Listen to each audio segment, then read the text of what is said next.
Chapter 783. The Abbey Dean stared at the 2 marks formed by the wind and snow on the street in front of him.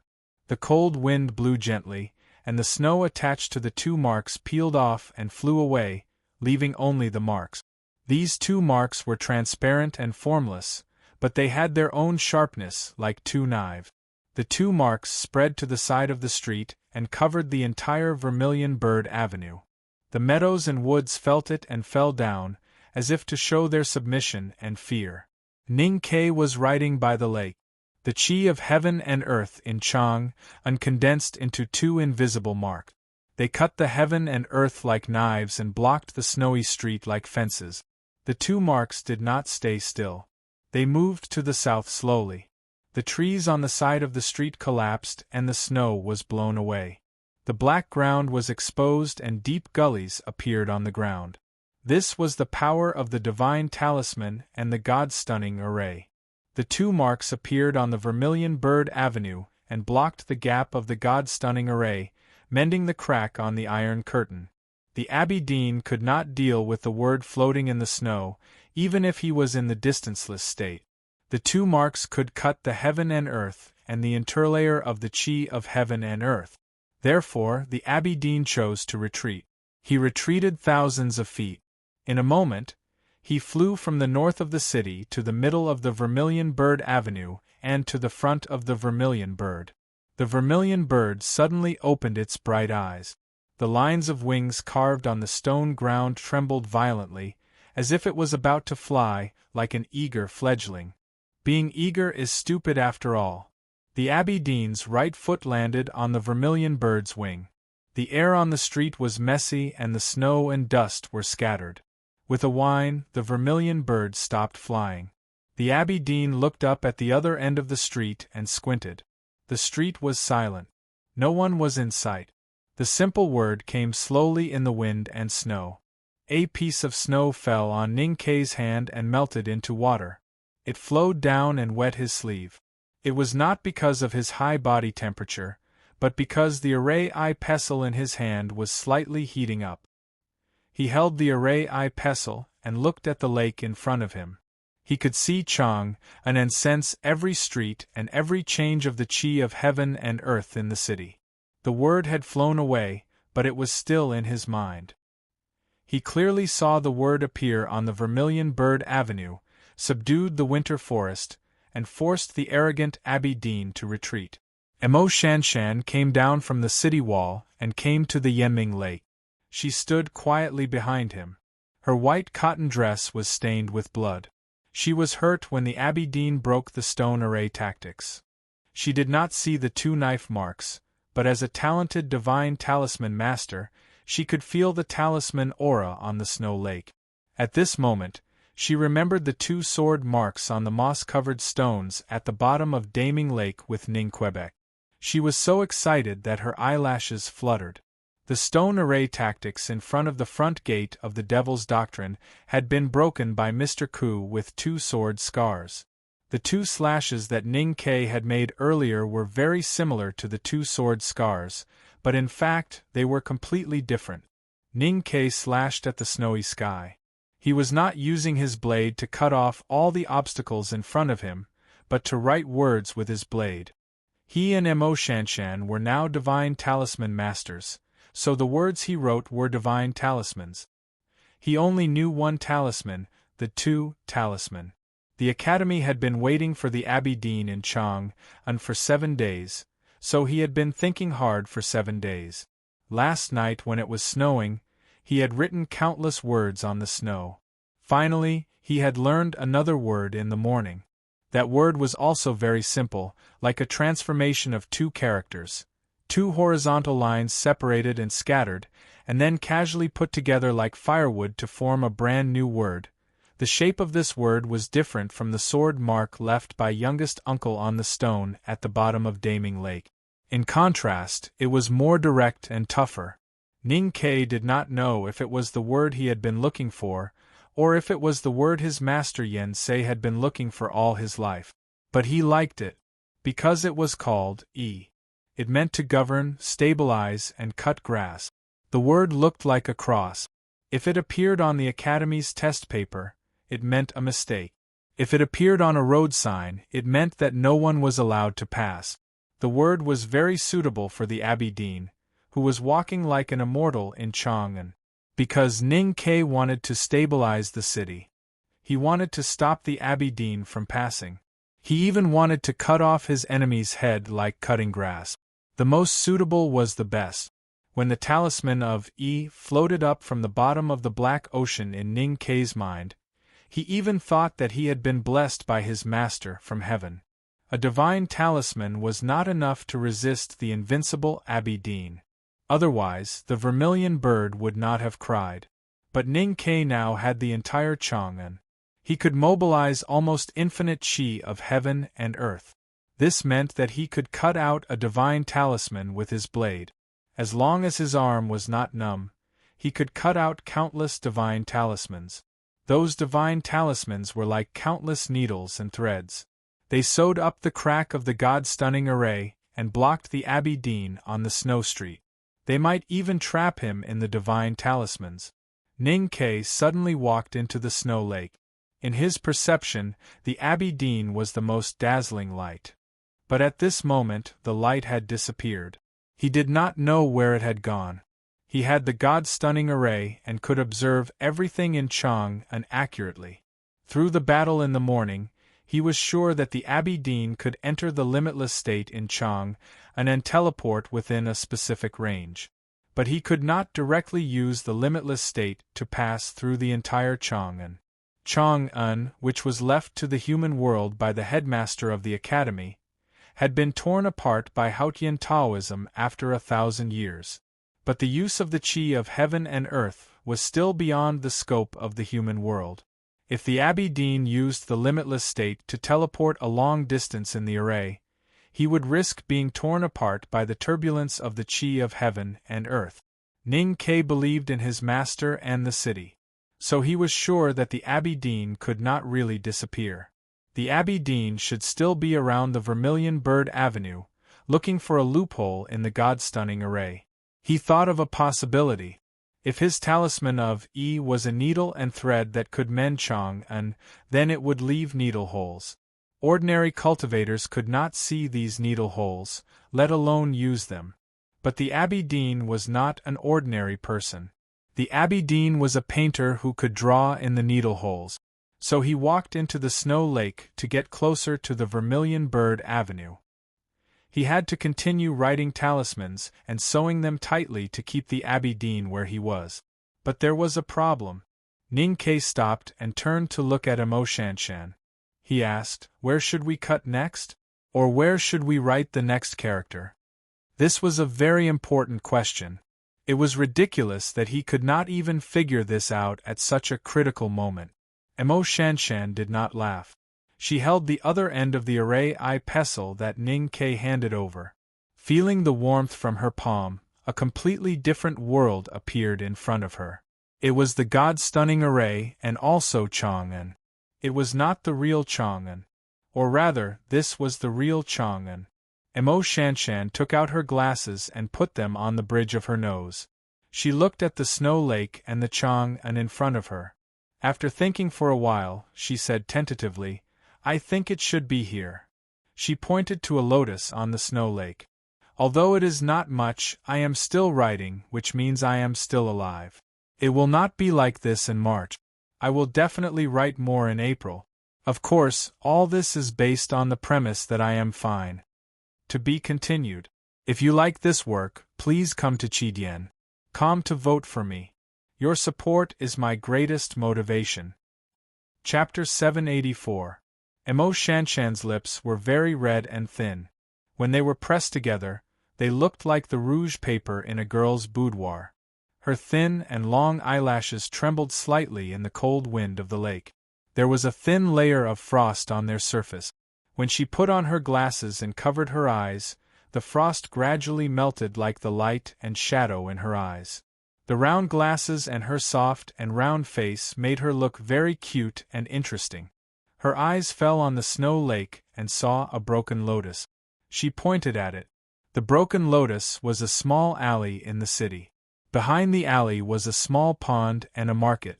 The market sold all kinds of groceries and was named Lotus Pond. She was very talented in tactical arrays. These days, she learned about the God-stunning array from Ning Quebec.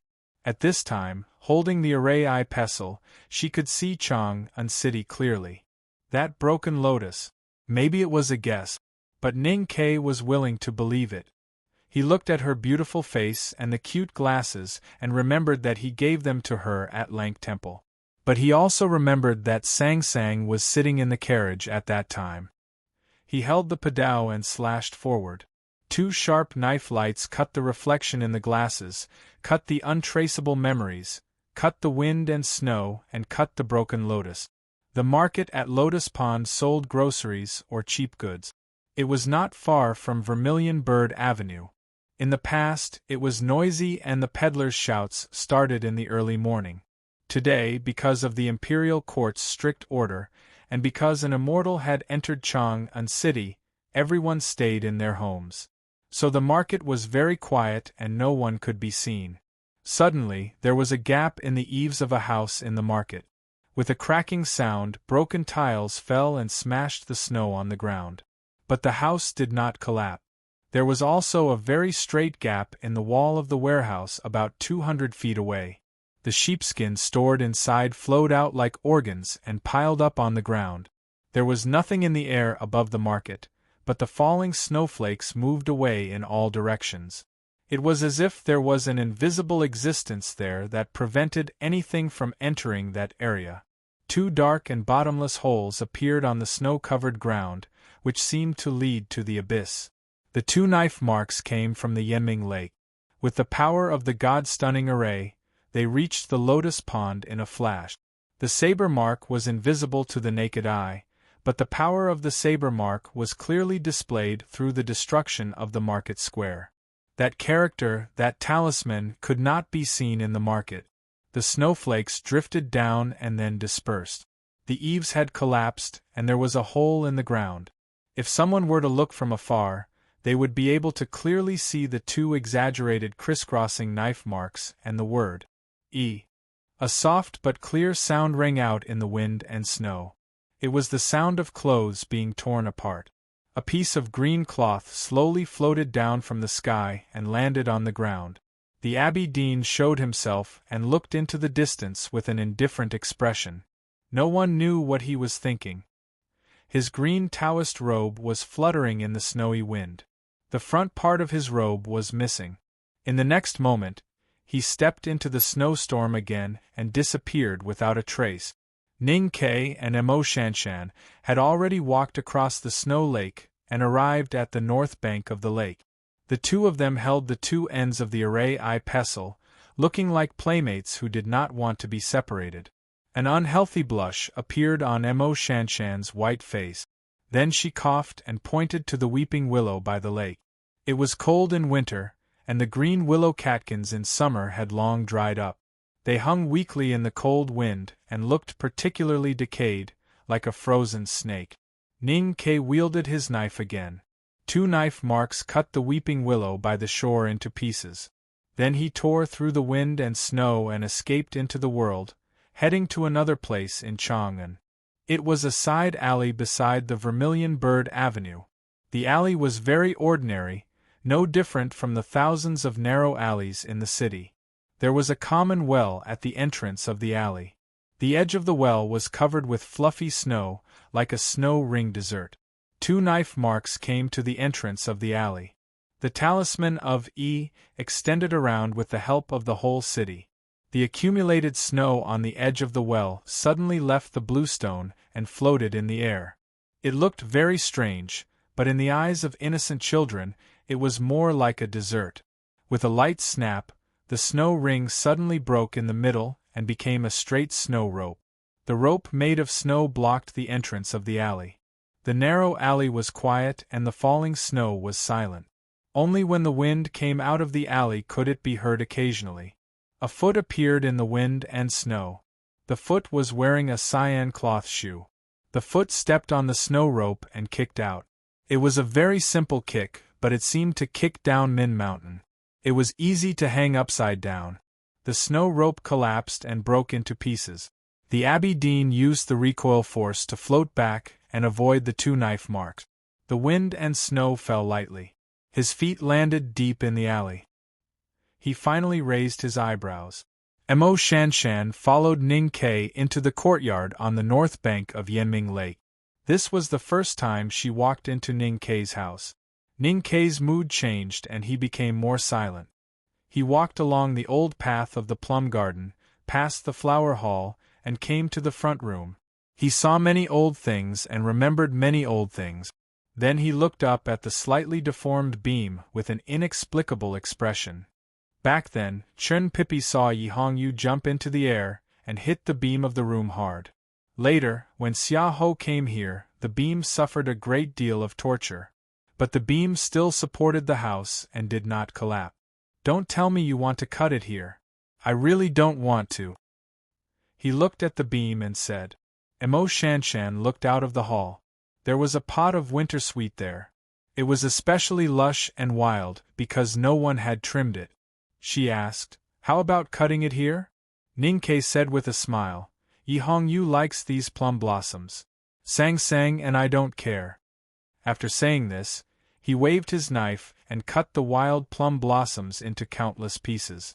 A moment later, the pile of firewood in the backyard of a mansion in Chang'an City became an indestructible fence.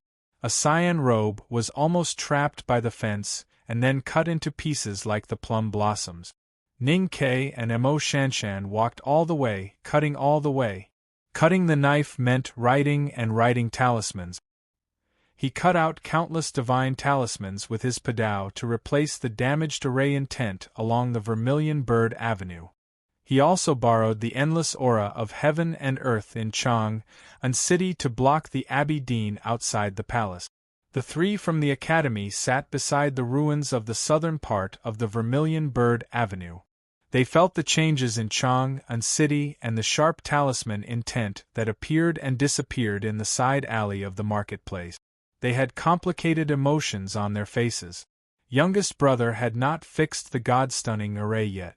But this replacement method was enough. The problem was that it was not enough for the Academy and the Tang Empire. No matter what happens today, I will return to Haotian Taoism, Chen Pippi said with his head lowered. Eldest brother and Yu Lian understood what he meant and did not express any opinions. The 2 stood up and looked at each other calmly. Then they walked to somewhere side by side. Since it was not enough, they had to go. Even if Ning Kai could block the Abbey Dean with the help of the god-stunning array, or even force the Abbey Dean out of Chang'an City, it would be meaningless. If they could not kill or seriously injure the Abbey Dean today, the Academy would be the loser. To be continued. If you like this work, please come to Chidian.com to vote for me. Your support is my greatest motivation. Chapter 785. The big tactical array in Chang'an was different from other arrays in the world. It was connected to heaven and earth. No matter how serious and seemingly irreversible the damage was, it could repair itself as long as there was enough time. It was for this reason that the Academy wanted to trap the invincible Abbey Dean in Chang'an. The Abbey Dean's purpose of entering Chang'an was clear. He wanted to destroy the city. There was only one way for the Abbey Dean to destroy Chang'an. He could only follow the crack in the god-stunning array. It looked like he was following the Vermilion Bird Avenue, but he actually stepped on the dim spots in the god-stunning array and entered the palace and the small building. However, there were countless knife marks on the road. The god-stunning array mobilized the chi of heaven and earth in Chang'an and followed the power of nature to force him out of the limitless state. Those knife marks were words telling the Abbey Dean that the road was blocked. From the marketplace to the alley, the wind and snow were raging. The Abbey Dean's mind was as cold as his indigo gown. He was sure that he could not enter the palace before he got rid of the divine talismans. There was a direct and simple way to solve the dilemma, and that was to kill Ning Kai, who had used the divine talismans. So the Abbey Dean rode the wind and headed for Yanming Lake. Eldest brother sensed the indigo gown fluttering restlessly in the narrow alley. He knew where he was going with the limitless state. His heart became as heavy as his footsteps after he was injured. Using the limitless state in such a small area was like embroidery in the eye of a needle and flying in a world of sand. Even if he was not injured, he could not catch up with the Abbey Dean. Even so, he still wanted to catch up, because he could not let his youngest brother face the Abbey Dean alone. So he stepped on the snow, leaving a puddle of blood, and his cotton gown trembled. However, he did not enter the limitless state, because Julien's hand fell on his waist again and grabbed his belt. The Abbey Dean is going to kill his youngest brother. Eldest brother looked into her eyes. Yes, this is what he must do now. Julien answered calmly and did not say anything else. The Abbey Dean appeared on the snow bridge by Yenming Lake. He was far away from the Vermilion Bird Avenue. The god's stunning array was horrifying. The wind and snow seemed normal but contained infinite power. There was no peaceful laminar flow of the chi of heaven and earth. No one could enter the limitless state in such an environment. The Abbey Dean walked down the snow bridge, crossed the winter reeds and walked to the Yenming Mountain on the south bank of the snow lake. He climbed the mountain in the snow and came to the edge of the cliff. However, he did not see anyone. There were many messy marks on the snow. There were footprints and sitting marks, but most of them were scribbled handwriting. Some words were written with fingers, while others were written with withered branches. The Abbey Dean looked at the handwriting on the snow and understood what had happened here last night. But where was Ning Kei, who had written these words last night and comprehended that word now? He looked at the surface of the lake, at the two clear footprints on the surface of the lake, the broken lotus, the broken willow branch, and the broken wintersweet. His eyebrows slowly rose. There was no trace of Ning Kei in his sense of perception and vision. This was against common sense because even with the help of the god-stunning array, it was impossible for him to completely avoid Haotian's sight. Someone was helping him hide his aura. It was probably the owner of the other footprint on the lake. A few small round stones fell on the street, smashing holes in the snow. They rolled all the way forward and hit the stone steps on the side of the street, making a crisp sound before slowly coming to a stop. Those stones were only the size of a fingernail. A deerskin bag could contain a lot of them. If they were used sparingly, they could cover the whole Chang'an city. Of course, this was an exaggeration. A faint aura overflowed from those small stones and melded with the tiles and stones around the street. Suddenly, it felt like the Great Blockage Formation in front of the front gate of the Devil's Doctrine. However, those stones were very round and had no edges or corners, which was interesting, different from the Great Blockage Formation. They did not blindly fill the sky and the earth, but rather covered everything gently. Ning Kei and Mo Shanshan walked through these small stones. They had already left the Yenming Lake, passed the closed bun shop, and arrived at the South City. I'm afraid that even the great divine priest of light, who created the Great Blockage Formation, did not expect that a genius girl of talisman Taoism could come up with new ideas and transform the Great Blockage Formation into this. Ning Kei said with a smile. There was no smile on Mo Shanshan's face, only worry.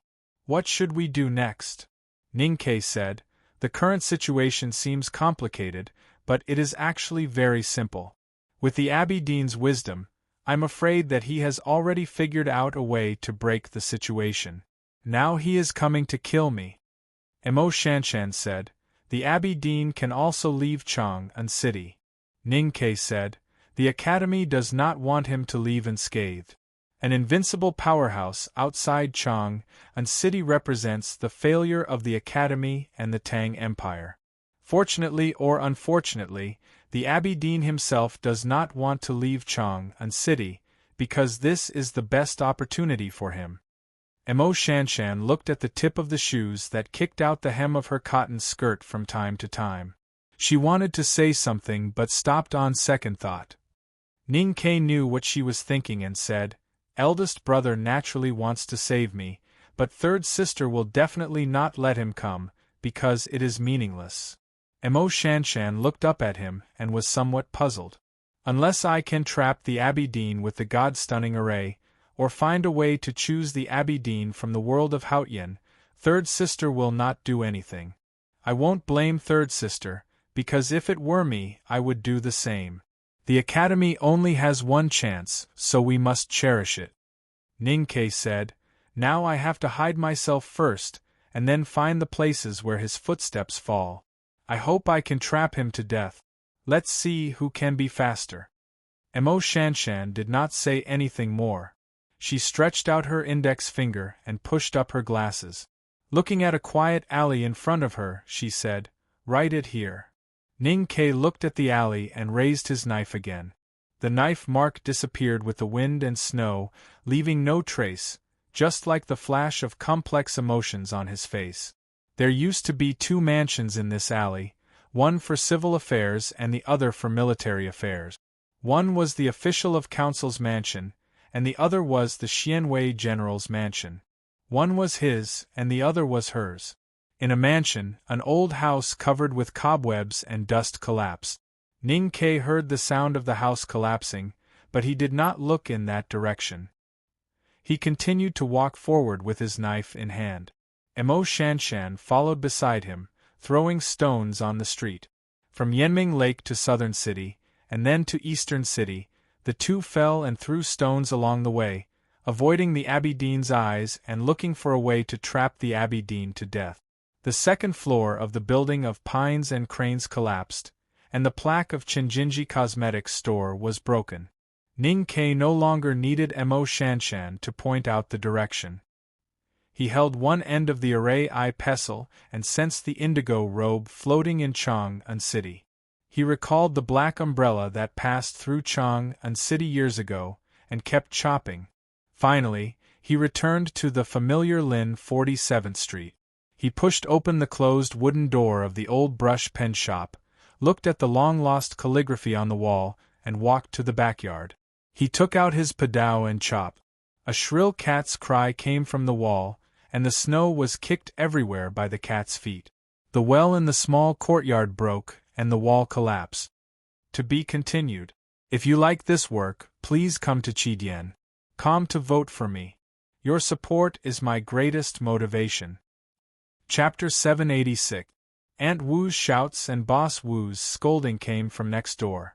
Ning-Ke looked at the broken well in front of him, and smiled inexplicably. He turned around and left the old brush pen shop with Emo Shanshan. They walked back to Lin 47th Street and headed for the next place.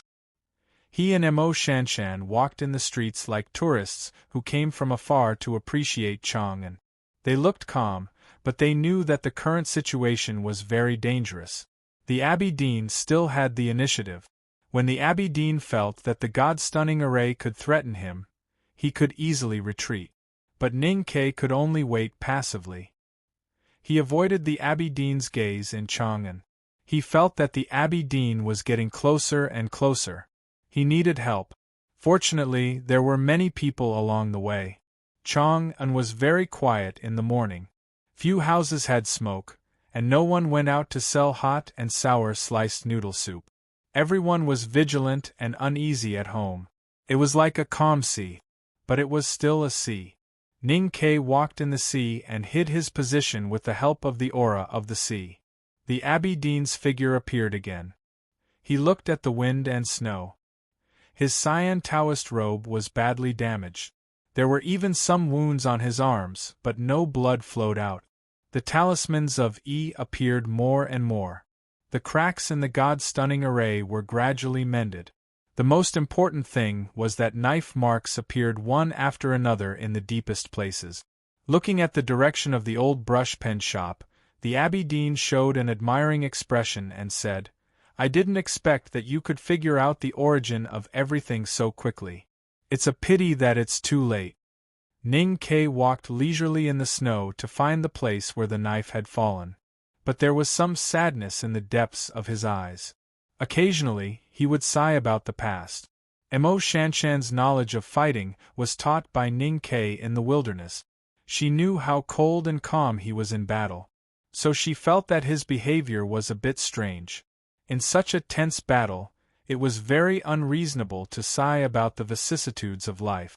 If it were in the past, Ning Ke would never allow such emotions to appear in him. We rented the old brush pen shop together. We bought the yard at Yenming Lake together. We planted the lotus flowers on the lake together. She liked to weave little things with the willow twigs by the lake. Of course, I taught her that when she was young. Ning Ke said, she likes to buy clothes at the lotus pond because the things there are cheap.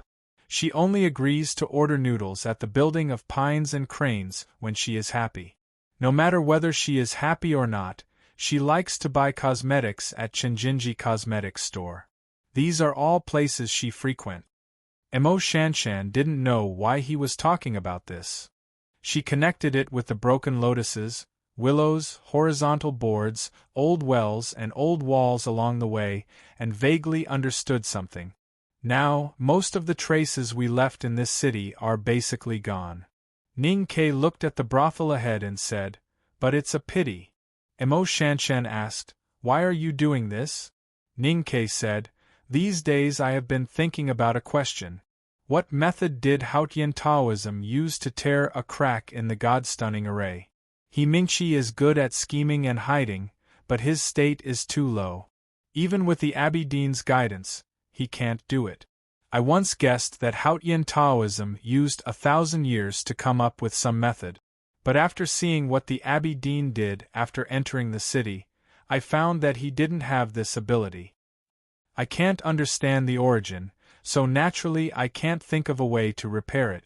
Until just now, when you said that you want to cut the broken lotuses and willows, I suddenly thought of a possibility. He said expressionlessly, maybe she doesn't even know it herself. Anyway, the traces she left here are the problems we are facing now. Mo Shanshan was a little confused and said, I don't understand. You mean Sang Sang?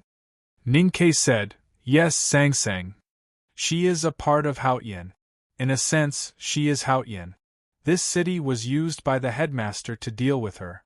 In the end, I brought her to this city and lived with her in this city for a long time.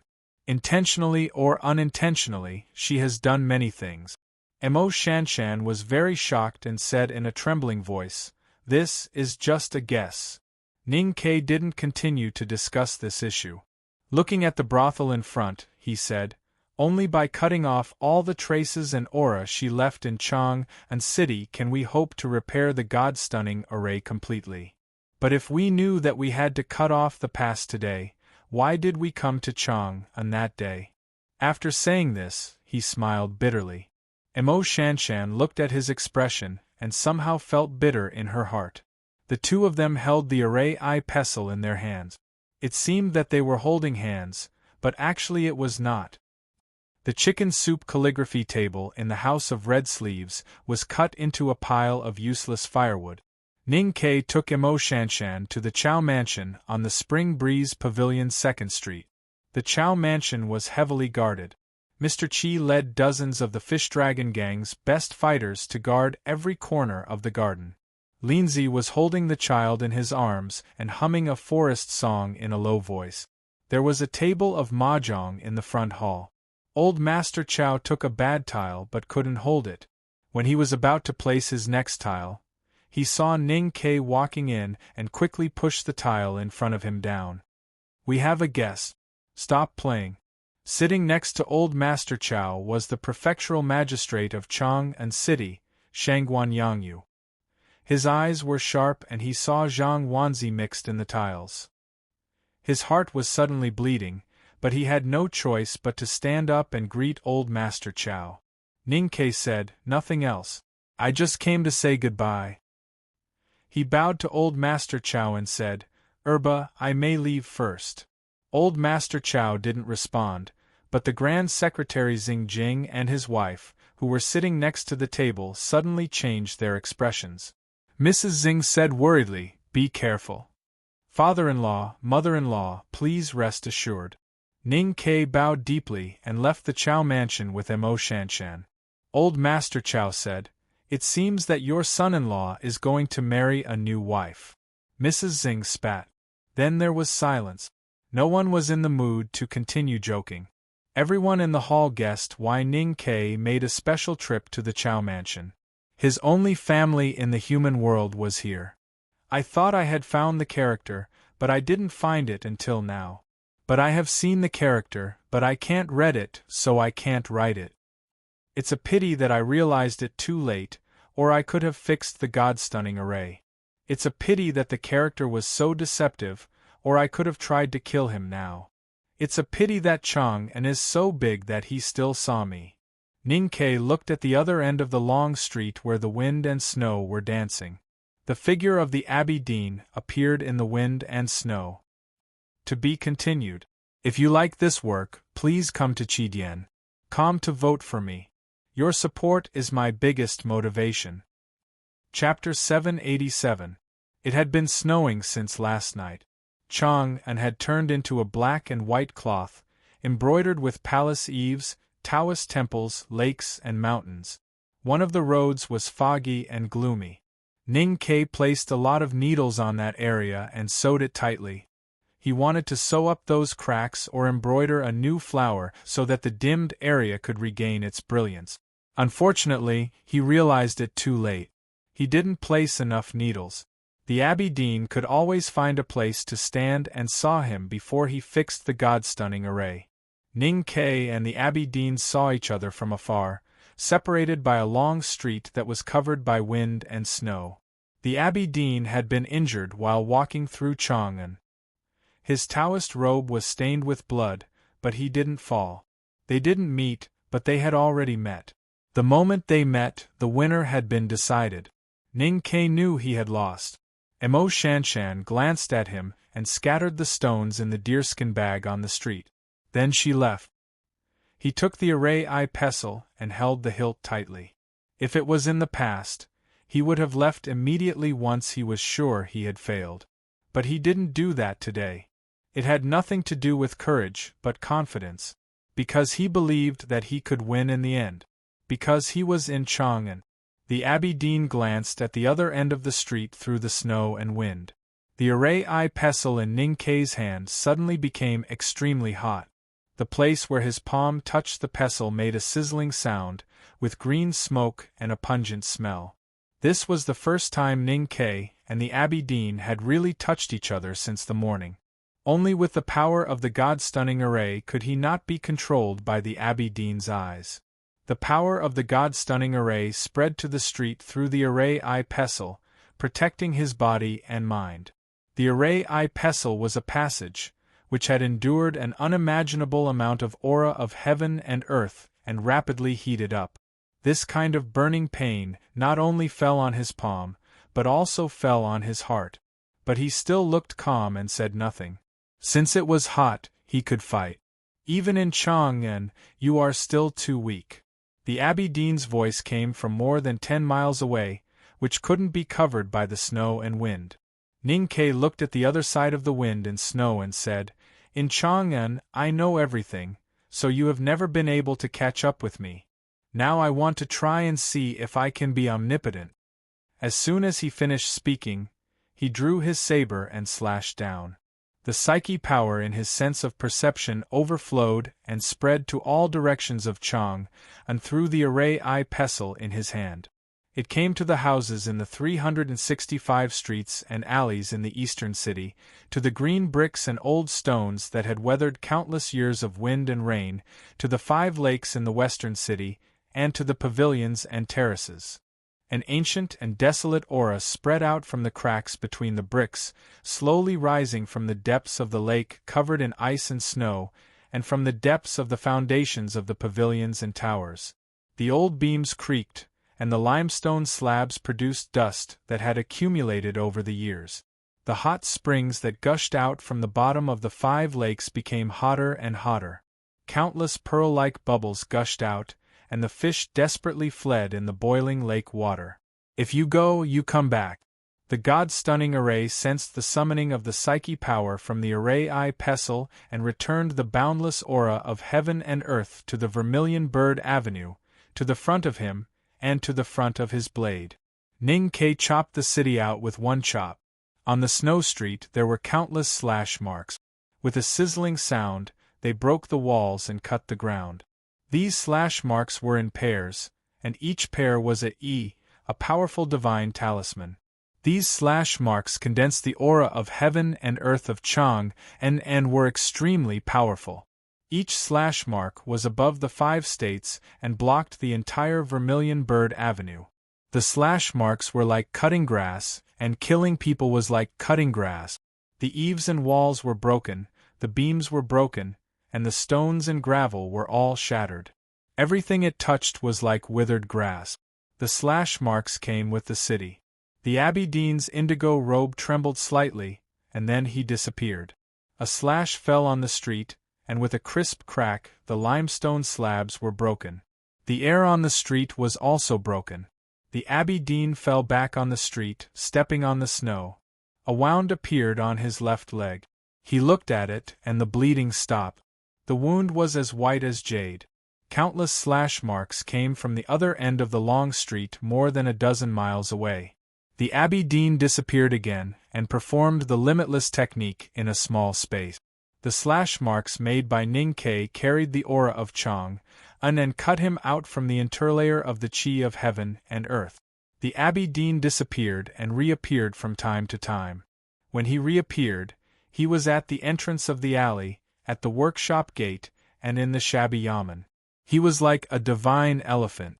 Every time he reappeared, there would be another wound on his body. He was the most powerful cultivator in Haotian Taoism for 1,000 years, and now the most powerful man in the world. But facing the power of the entire Chang'an, he could only passively defend.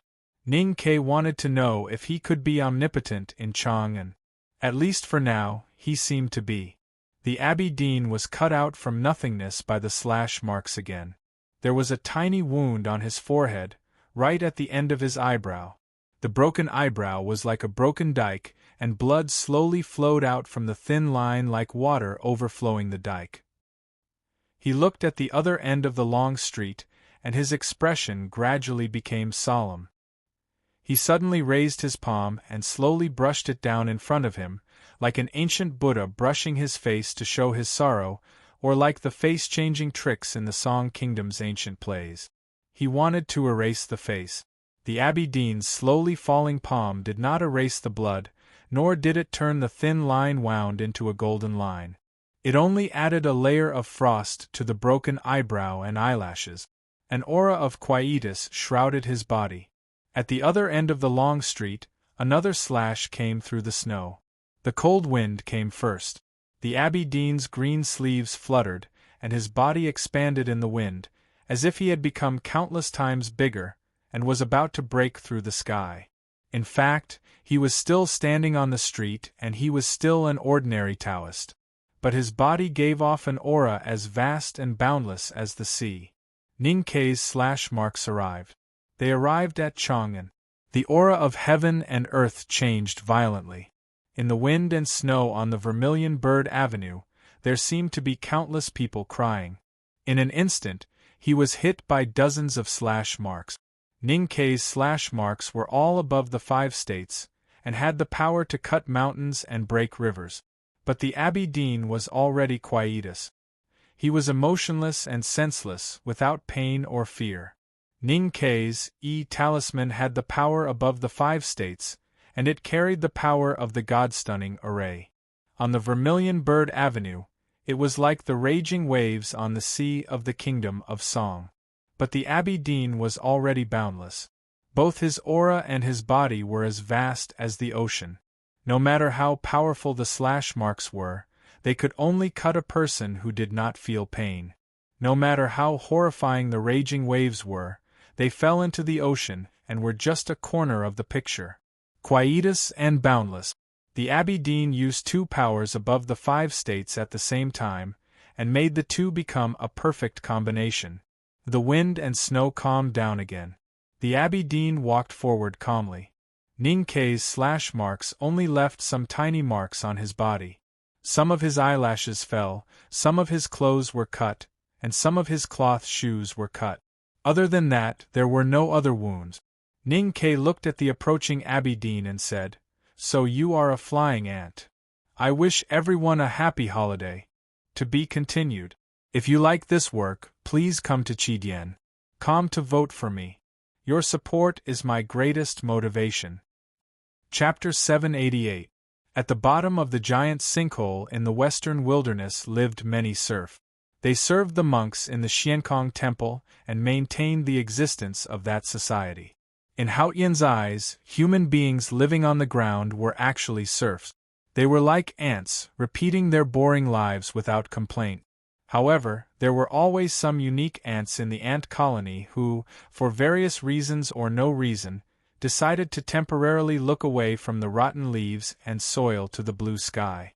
Seeing the blue sky would greatly change the lives of those ants. Some ants yearned for it because they saw it, some were angry because the sky was far away, and some were afraid because they saw it. They trembled and surrendered to the soil, feeling grateful for the gift from the sky. But no matter what the ending was, those ants were no longer ordinary ants. In a sense, they had already left the category of ants because they could fly. The headmaster and Ku Haoran were undoubtedly the two most incredible flying ants in countless years. Ning Ke said that the Abbey Dean was a flying ant. He was not mocking him, but expressing his respect. Actually, there is something I have never understood. Abbey Dean, you have already transcended the mortal world and your vision is no longer in the human world. Then why don't you look at the blue sky again? Ning Ke looked at the end of the long street and asked seriously. The ideas of Haotian Taoism and the academy have never been interlinked. The headmaster and I have different ideas. Every beginning must have an end, and every cycle must have an end. That is the real cycle. The Abbey Dean's voice came from the wind and snow. Just like Chang'an, which the headmaster left in the human world. It is isolated from the heaven. No matter how powerful it is just a pool of stagnant water. Just like the E-talisman you are writing now. It is ferocious but has no way to return. So it is not perfect and has no choice. Then how can it stop me? Ning Ke looked at the wind and snow and said, no choice. Isn't that freedom? The Abbey Dean said, no choice doesn't mean no choice. The aura and the array kept colliding. Countless thin and sharp lines appeared on the Vermilion Bird Avenue. The sound of bubbles bursting could be heard from time to time. The snow remnant talisman was broken. The Abbey Dean's voice came closer in the wind and snow. Even with the support of the God-stunning array, you are too weak to defend the city. According to your temperament, you should have fled a few days ago, but you're still on the street. This is a bit surprising. Teacher left this city to me, so I can only stay here. If I had understood it earlier, perhaps I would have repaired the God-stunning array 2 days ago. Ning Ke said, it's a pity that she has stayed in Chang'an for too long these years. I'm too lazy and let her do everything. As a result, she has been to too many places and left too much aura. From this point of view, the danger in Chang'an is our responsibility. You're right. If it were in the past, I would have escaped from Chang'an a long time ago. But since it's her and my responsibility, and she's dead now, I have no choice but to stay and shoulder it.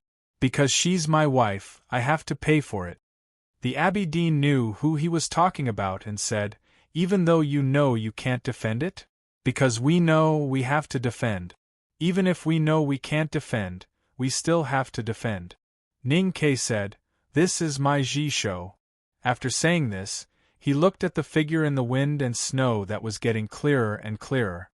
He clenched the hilt with both hands, slightly bent his left knee, and tightened his body like a bow. Then he swung the blade down. He knew what the Abbey Dean said was right. He hadn't found that word yet, so he couldn't perfectly mobilize the God-stunning array. The only divine talisman he knew before was the 2 horizontal talisman, which represented cutting and absolute stubbornness. But it also represented the parallel opposition, and it was difficult to connect with the surrounding heaven and earth. Last night, he comprehended the talisman of E. The 2 parallel lines intersected and began to connect, So he could borrow the power of heaven and earth in the god-stunning array and possess the power of one of the 5 states. But the 4 corners of the 2 lines gradually drifted away from each other, unable to be recycled, and could only gradually overflow. But he still wanted to give it a try, because he didn't believe that anyone could really fight against this 1,000-year-old city. The 2 blades broke through the wind and snow, whistling more and more fiercely. The Abbey Dean looked calm. He once again brushed his face with his palm. His indigo robe fluttered, and his aura soared to the sky. The perfect combination of immeasurability and quietus allowed him to integrate this war into another dimension. The array-eye pestle in Ning Kei's hand was as hot as the lava in a volcano. He looked at the floating figure of the Abbey Dean on the other side of the street, and the psyche power in his body kept flowing out. The lake water was boiling, and the indigo bricks were trembling. The chi of heaven and earth in the entire Chang'an city seemed to be summoned by Ning Kei to the Vermilion Bird Avenue, and rushed toward the Abbey Dean. The sky above Chang'an city suddenly cleared up. The snow clouds that had been lingering since last night disappeared in a very short time, and the blue sky was revealed. The power of a city bombarded the Abbey Dean's body. Almost at the same time, countless thunders fell from the sky and bombarded the city. The Abbey Dean's figure was indistinct in the wind and thunder. The anger of Haotian and the power of the human world collided with each other through the bodies of the Abbey Dean and Ning Quebec. There was no falling snow, but there was the sound of falling snow. It was a blizzard. There was no wind, but there was the sound of howling wind. The entire Chang'an city was shrouded in the violent collision of the chi of heaven and earth, and the walls of countless buildings were shaken and cracked. No other sound could be heard except the horrible sound of the wind and snow. The wind and snow gradually stopped, and some of the scattered clouds came back. The sun above Chang'an city was a little dim. The Vermilion Bird Avenue was quiet, and the Abbey Dean and Ning Kei stood opposite each other. The distance between them was no longer more than 10 miles, but only a few dozen feet. Ning Kei could clearly see the Abbey Dean's face. He saw the scars on the Abbey Dean's face, the broken eyebrow and fingers. The Abbey Dean walked toward him. The round pebbles on the street rustled and moved to the side. Ning Kei lowered his head and coughed. He seemed to be in great pain, and blood flowed from the corner of his mouth. Then he suddenly looked up at the Abbey Dean, and punched without warning. His eyes were very calm, and therefore very cruel. He was like a young male tiger staring at its prey on the grassland. He stood where he was and waved his fist. His fist came to the Abbey Dean's face more than 100 feet away. Since he started cultivating the Great Spirit into the devil, his body and strength had become more and more terrifying. Therefore, he never worried about close combat. He had been waiting for the Abbey Dean to come to him. The fist contained the majestic Great Spirit, like a tiger's claw in the night. It was sharp and deadly. The Abbey Dean raised his palm and held Ning Kei's fist. Ning Kei's fist could break down a small building. But when it hit the Abbey Dean's palm, it was like hitting the big swamp in the depths of the wilderness, or falling into the sea. Even Yu Lian's fist could not threaten the Abbey Dean, let alone Ning Kei's. The Abbey Dean smiled. The array-eye pestle in Ning Kei's left hand suddenly shone brightly. The chi of heaven and earth in Chang'an city all poured into his body through the array-eye pestle and burst out from his fist. I'll go to Hangzhou tomorrow for the annual meeting. I didn't ask for leave, so there will be an update. Also, I want to discuss with everyone that it's okay to scold me these days. I'll try my best to pretend to be blind. After a few days, they probably won't scold me anymore. But please don't scold my family and the sub-editors. Thank you. To be continued. If you like this work, please come to Chidian.com to vote for me. Your support is my greatest motivation. Chapter 789. Thunder roared on the Vermilion Bird Avenue. The Abbey Dean and Ning Kei's fists and palms collided. Countless auras burst out from their bodies and shot out in all directions. Wherever they touched, bricks and stones were destroyed, beams and trees were broken, and houses along the street collapsed. An unimaginable majestic power smashed into the Abbey Dean's palm from Ning Kei's fist. He was like a bridge that connected Chang'an City and the Abbey Dean. The violent chi of heaven and earth rushed out from his bones and flesh, putting him under a great burden. He was suffering. His joints cracked, his eyelashes were slightly burnt, and his body trembled violently. Blood kept flowing out from his lips and fell on the snow. But he was smiling. The Abbey Dean's palm had 3 broken fingers, which were as clean as jade. At this moment, the fingers suddenly burst and blood seeped out. Then, 3 streams of blood shot out and fell on the snow. The smile on his face froze, but it did not fade away. A snowflake floated in front of his eyes and swept past his eyelashes. The color of his pupils gradually faded. Or in other words, the color of the snowflake began to darken. It was gray. The Abbey Dean's eyes turned gray, like the haze above the abyss. This was the second time that his eyes turned gray today. It was the second time that he used the secret method of Haotian Taoism, gray eyes. The secret method of Haotian Taoism, the gray eyes, was specially used to suck the psyche power and spirit of cultivators. It was very evil and horrible. Prince Long Qing learned this method from the Sha hand scroll of the Tomes of Arcane, and then absorbed the peerless power of the Halfman Taoist. That was how he became a powerhouse in the wilderness from a useless person. The Abbey Dean's gray eyes were tens of thousands of times more powerful than Long Qing's. Facing his gray eyes, which were like the bottom of a dry well, even someone as strong as Yu Lian felt angry and scared. What could Ning Kei do? He felt the horrible sucking power like a black vortex on the Abbey Dean and the wind blowing on his cheeks. His expression did not change, and he was calm as usual. He did nothing, because the Abbey Dean's gray eyes did not affect him at all. Both the psyche power in his sense of perception and the great spirit in his chest stayed where they were. The Abbey Dean could not take away any aura from him, not even the smell. The Abbey Dean raised his eyebrows. Ning Kei took a deep breath and his chest puffed up like a war flag being blown by the strong wind. The cold wind and snow in front of him were all sucked into his lungs. The blood that spurted out from the Abbey Dean's severed finger turned into a bloody mist and was sucked into his mouth. There were some blood stains on the corner of his lips. Apart from his own, the rest belonged to the Abbey Dean. This scene looked very strange. Ning Kei knew that he was no match for the Abbey Dean, even if he had Chang'an behind him. From the very beginning, he never expected to defeat his opponent. He only hoped that he could fix the array of the astonished gods. That was why he was spotted by the Abbey Dean even though he was walking on the street. That was why he waved his blade and cut the talismans on the snowy street.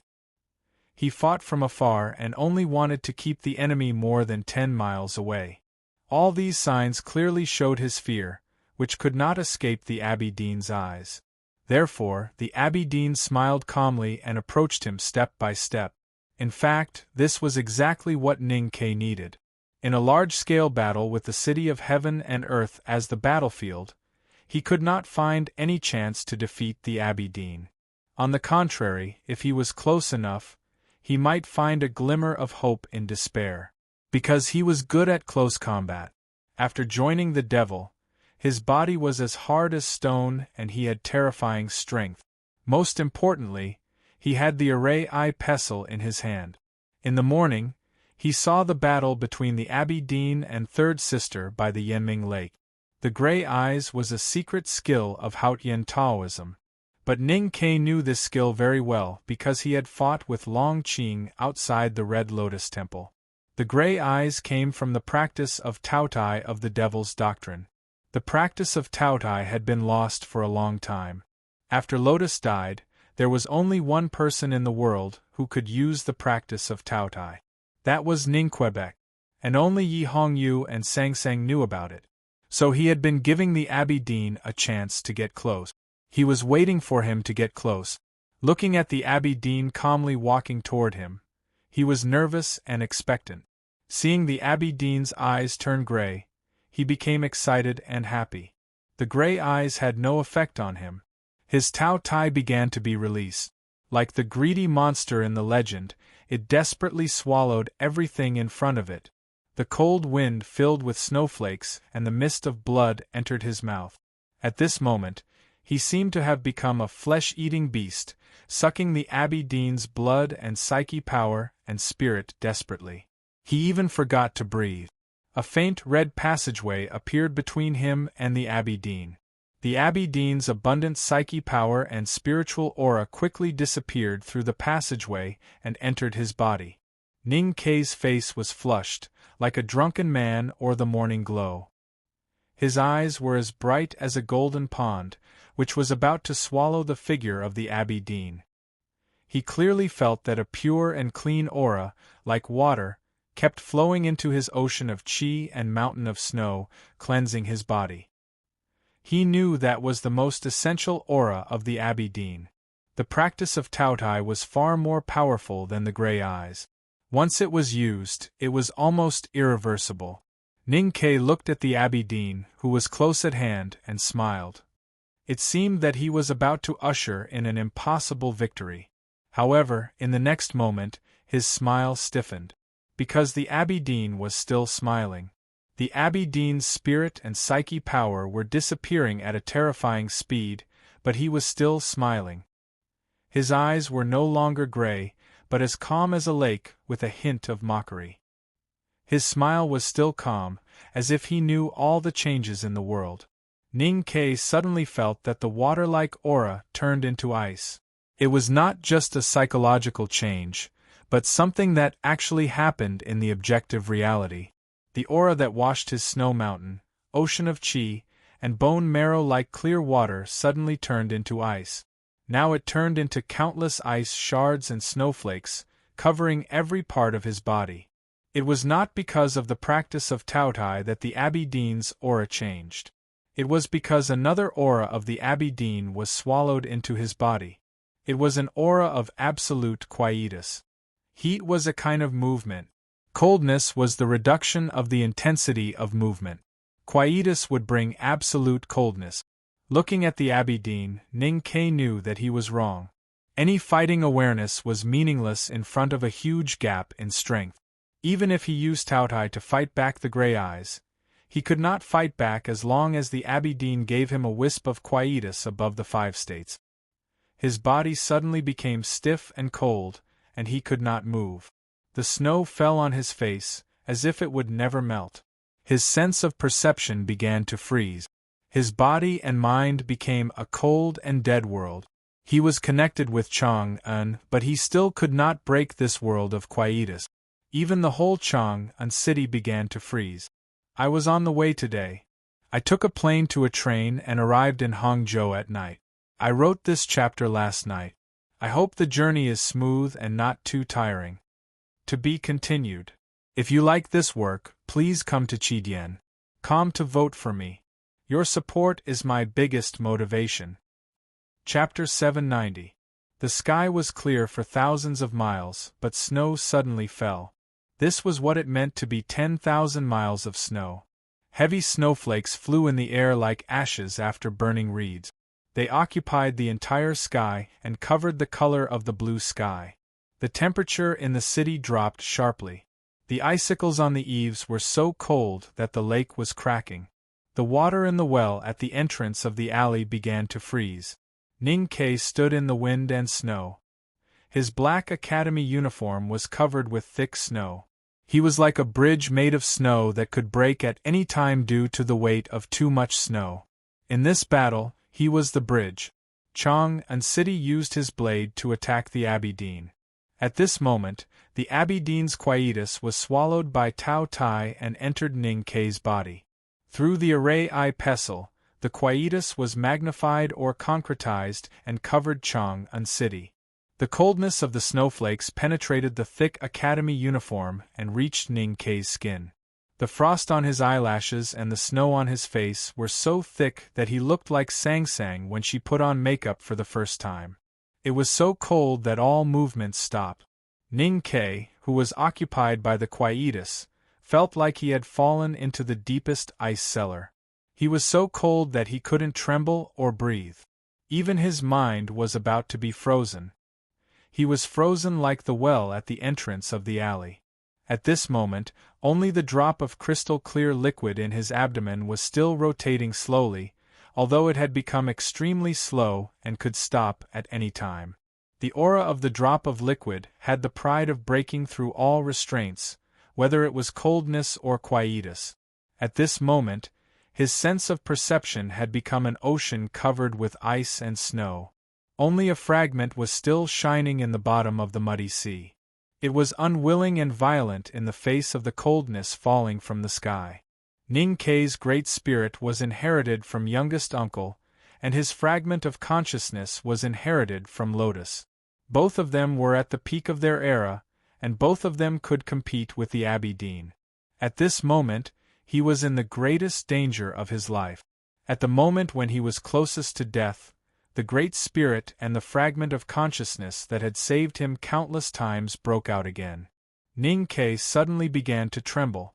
The frost on his eyelashes and the snowflakes on his face were broken and then shot away like sharp arrows, revealing his true face.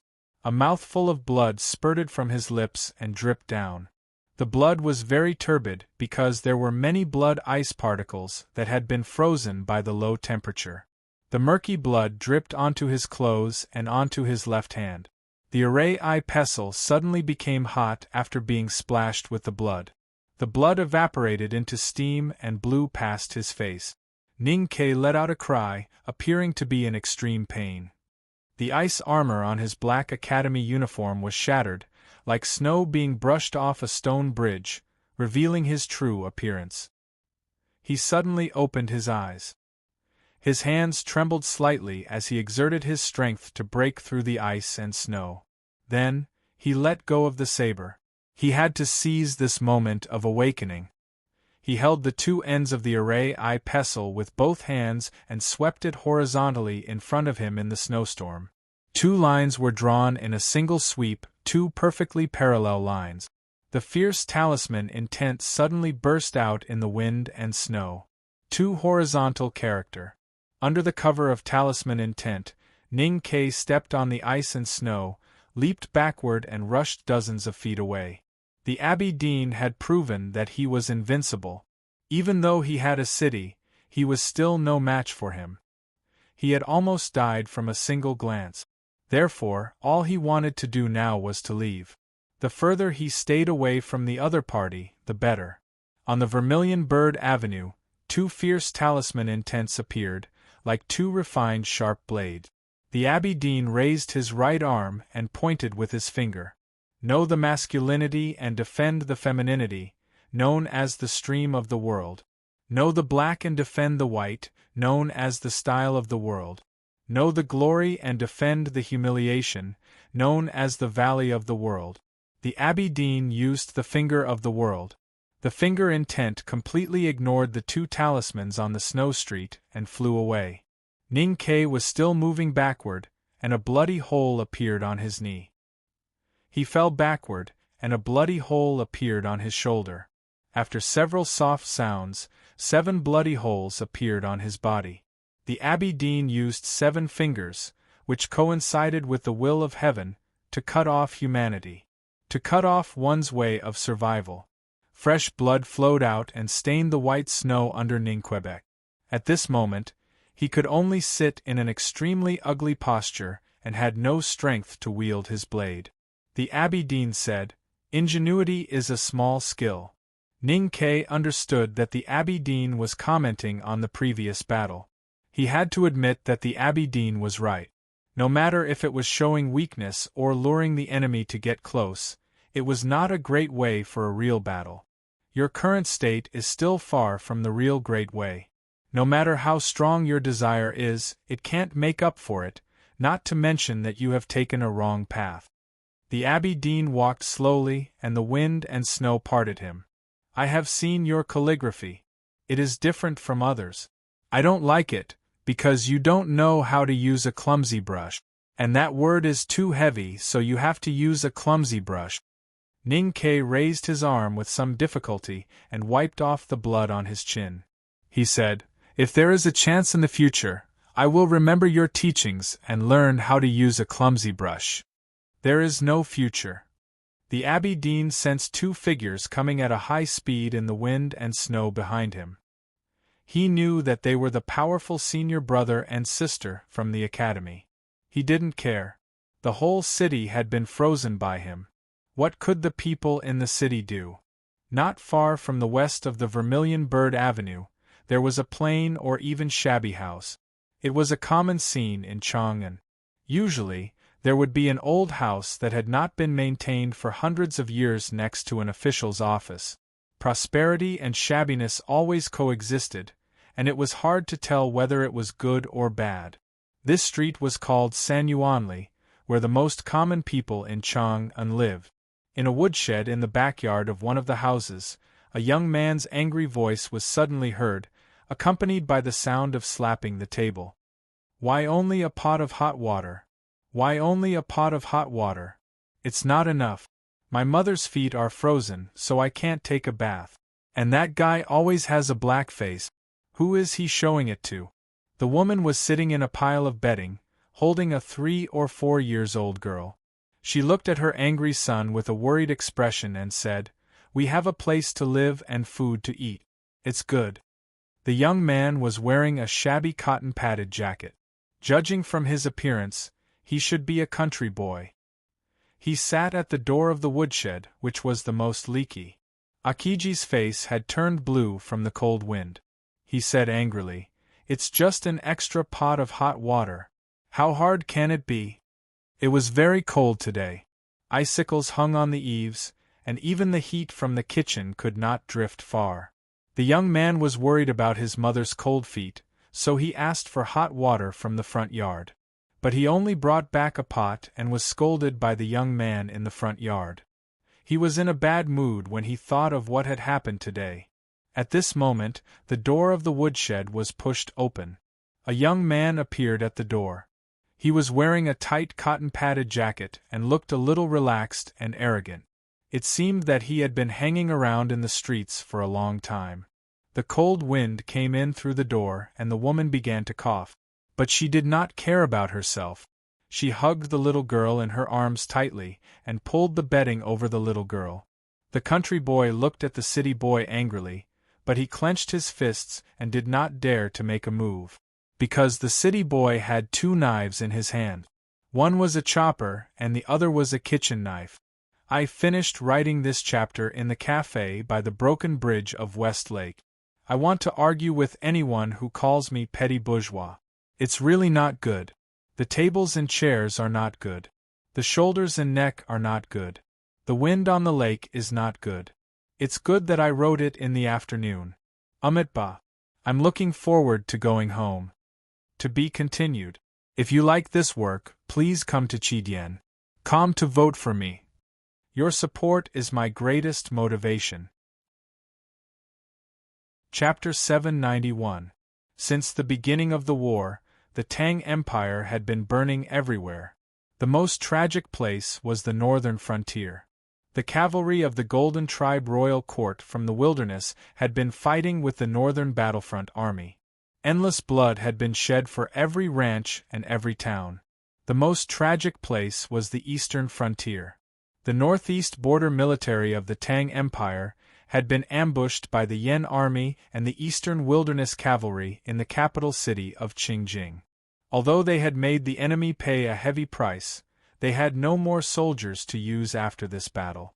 The border was wide open, and the invaders' horses trampled on the fertile soil. The most dangerous place was the southern frontier.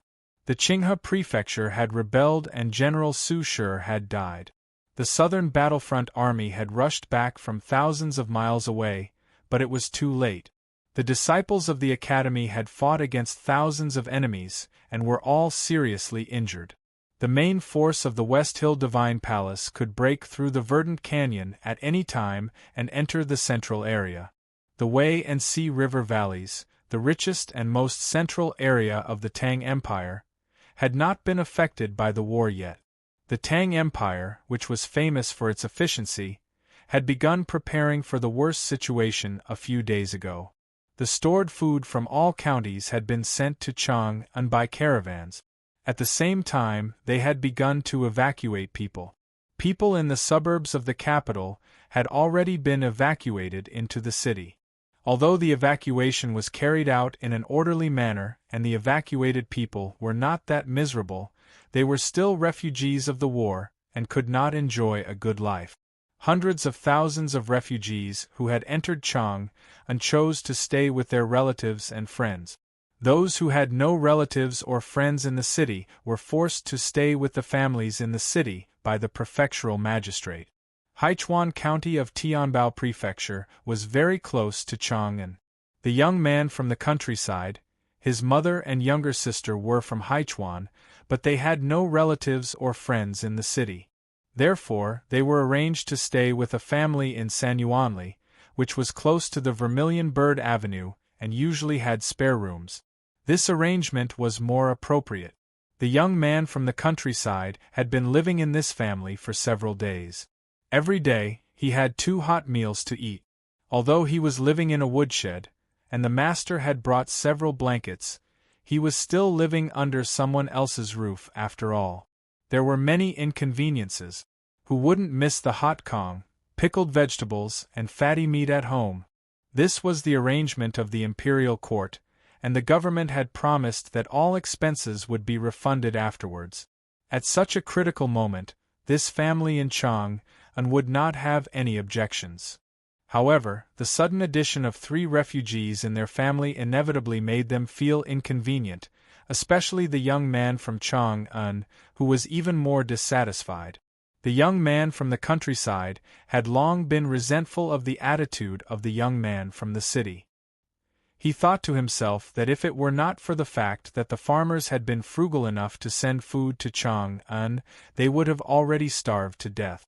The woman understood her son's feelings very well, but she still persuaded him to live in Chang'an. At least he would have hot food to eat, a place to live, and no need to worry about being hurt by those barbarians. What kind of life could he expect? The country kids had been persuaded, but the sudden snowfall last night had caused the temperature in Chang'an to drop since the morning. By now it was unbearably cold. He went to the front yard to ask the host for some hot water, but unexpectedly the young man was stingy and only gave him 1 pot, and did not want to give more. Thinking about his mother's cold legs, he could not suppress his anger. He didn't expect that before he could find trouble with that guy had already barged into the woodshed. "Zhang-san, what are you doing?" The country kid looked at the guy with 2 knives and looked a little nervous. He thought that the other party really had some evil intentions, so he did not dare to resist. Instead, he quietly moved his feet backward and reached out his right hand to the bench next to the brazier. He silently swore in his heart, "If the other party really wants to bully me, then I'll fight." He brought the bench from Haichuan village. It was made of solid hardwood and varnished. It was very heavy and sturdy. When he was a child, he was laughed at for having many fathers. He once tried to fight with this bench and used 3 village children to open their heads. It proved that this bench was very useful. The city kid who had barged into the woodshed with 2 knives was indeed surnamed Zhang, but naturally could not be called Zhang-san. His real name was Zhang Yanzu, and he was not ranked 3rd. "Li Si, I have something to talk to you about." Zhang-san looked at the country kid and said. The country kid's surname was Li and his name was Li Guangdi. He was not ranked 4th. The way the 2 teenagers called each other was actually a continuation of the mutual ridicule and bickering from a few days ago. Li Guangdi looked at Zhang Yanzu's hand with vigilance. But the next moment, he found that the situation was not what he had imagined, because Zhang Yanzu's hand was trembling and his face was a little pale. Li Guangdi looked down on cowardly and useless city kids, but after fighting so many times these days, he knew that Zhang Yanzu was not that kind of person. Whether it was a murder or a threat, Zhang Yanzu would not turn pale. Because it was obviously because he was scared. Zhang Yanzu looked at Li Guangdi and said, I saw a monster. His face was pale, and the kitchen knife and chopper in his hand were trembling violently. There was even a sound of wind. Zhang Nianzu swallowed with some difficulty, looked at Li Guangdi and continued saying, "My family is very afraid, and no one dares to fight that monster on the street, but I want to try." Li Guangdi was a little confused and asked, "What monster?" Zhang Nianzu said, "A guy in cyan clothes, with only 2 fingers on his left hand, but he can walk half a street with 1 step, and he can summon the wind and rain. He is a monster no matter how I look at it." Hearing this, Li Guangdi knew what he was talking about, and his face suddenly became ugly. Since a few days ago, the Chang'an local government, the shops, and the men of the Fish Dragon gang had issued warnings to every family and yard. Although he lived in the woodshed with his mother and younger sister, he also knew what would happen today. The morning snow fell, and there was no smoke. Chang'an City seemed to be empty today, but in fact, everyone was nervously and uneasily waiting for the result of the war at home. Li Guangdi woke up very early. He stood in the snowstorm in the backyard and saw many scenes that he had only heard of in stories and legends. He saw the cracks in the snow clouds, he saw countless bolts of lightning falling from the sky, he saw the rain that fell in the middle of winter, and he also saw the burning clouds. He was very afraid, so he stopped watching and began to complain to his mother about the lack of hot water, trying to suppress his fear with his hatred for the boy in the city in the front yard. Although he was just a teenager, he was a Tang. He felt that this kind of fear was very shameful. Li Guangdi never thought that Zhang Nianzu would be so daring to peep at the battle on the street. Thinking back to his previous fear, he felt his face burning up. "Why are you telling me this?" In order to hide his shame, he glared fiercely at Zhang Nianzu. Zhang Nianzu really didn't like hearing his Haichuan accent, but thinking about what he was going to do next, he suppressed the urge to make fun of him and swallowed the saliva that kept gushing out of nervousness. "That green-robed demon is very terrifying. Even the teacher from the academy can't beat him," he said.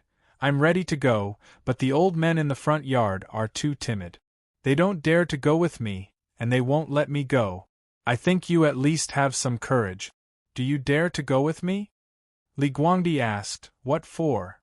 Zhang Nianzu said, "Go and help." Li Guangdi asked, "How?" Zhang Nianzu raised the 2 knives in his hands and said, "Chopper and kitchen knife, you choose first." To be continued. If you like this work, please come to Chidian.com to vote for me. Your support is my biggest motivation. Chapter 792. Li Guangdi was stunned. He looked at the 2 knives in his opponent's hands and did not know what to say. Zhang Nianzu said anxiously, "We are about to lose. What are you doing here?" The woman finally understood and was scared. She said, "You are so young. What can you do to help?" Zhang Nianzu waved the knife in his hand and said, "If you have a knife, you can cut people. I have seen many duels in Chang'an blood. I know how to cut people." Li Guangdi hesitated and looked back at his mother. He did not have a father since he was a child and was very filial to his mother. Even when his mother gave birth to a younger sister, he did not change his attitude towards his mother. Zhang Nianzu was a little angry and said, "Country people are really cowards." After saying this, he turned around and walked out of the courtyard. Li Guangdi stopped him and took out a steel fork from the corner of the woodshed. He walked out and said, "When I was shooting at the melon fields, you didn't even dare to kill watermelons." Zhang Nianzu looked at him and said happily, "Li Si, I was right about you." The wind and snow were furious and it was extremely cold. The street was covered with thick snow. Chang'an had been frozen. The Vermilion Bird Avenue was as quiet as the bottom of a snow lake. There was no sound except for a few coughs deep in the snow. Eldest brother was coughing on the other side of the wind and snow. When Ning Ke failed to attack the city and was about to be killed by the Abbey Dean, he could not wait anymore. So he came to the wind and snow with third sister Yulian. Ning Ke had not been able to isolate the Abbey Dean from Haotian's world with Chang'an. This was definitely not the opportunity that Yu Lian had been waiting for. So they failed again. The Abbey Dean walked to Ning Ke on the other side of the street. His injuries were more serious and he began to cough. But his footsteps were still steady. He stepped on the thick snow on the street and only left light footprints. The shops on the side of the street were closed. The marketplace not far away was as quiet as a tomb. Ning Ke sat on the snowy street, covered with blood. The snow under him was dyed red. It was difficult for him to stand up.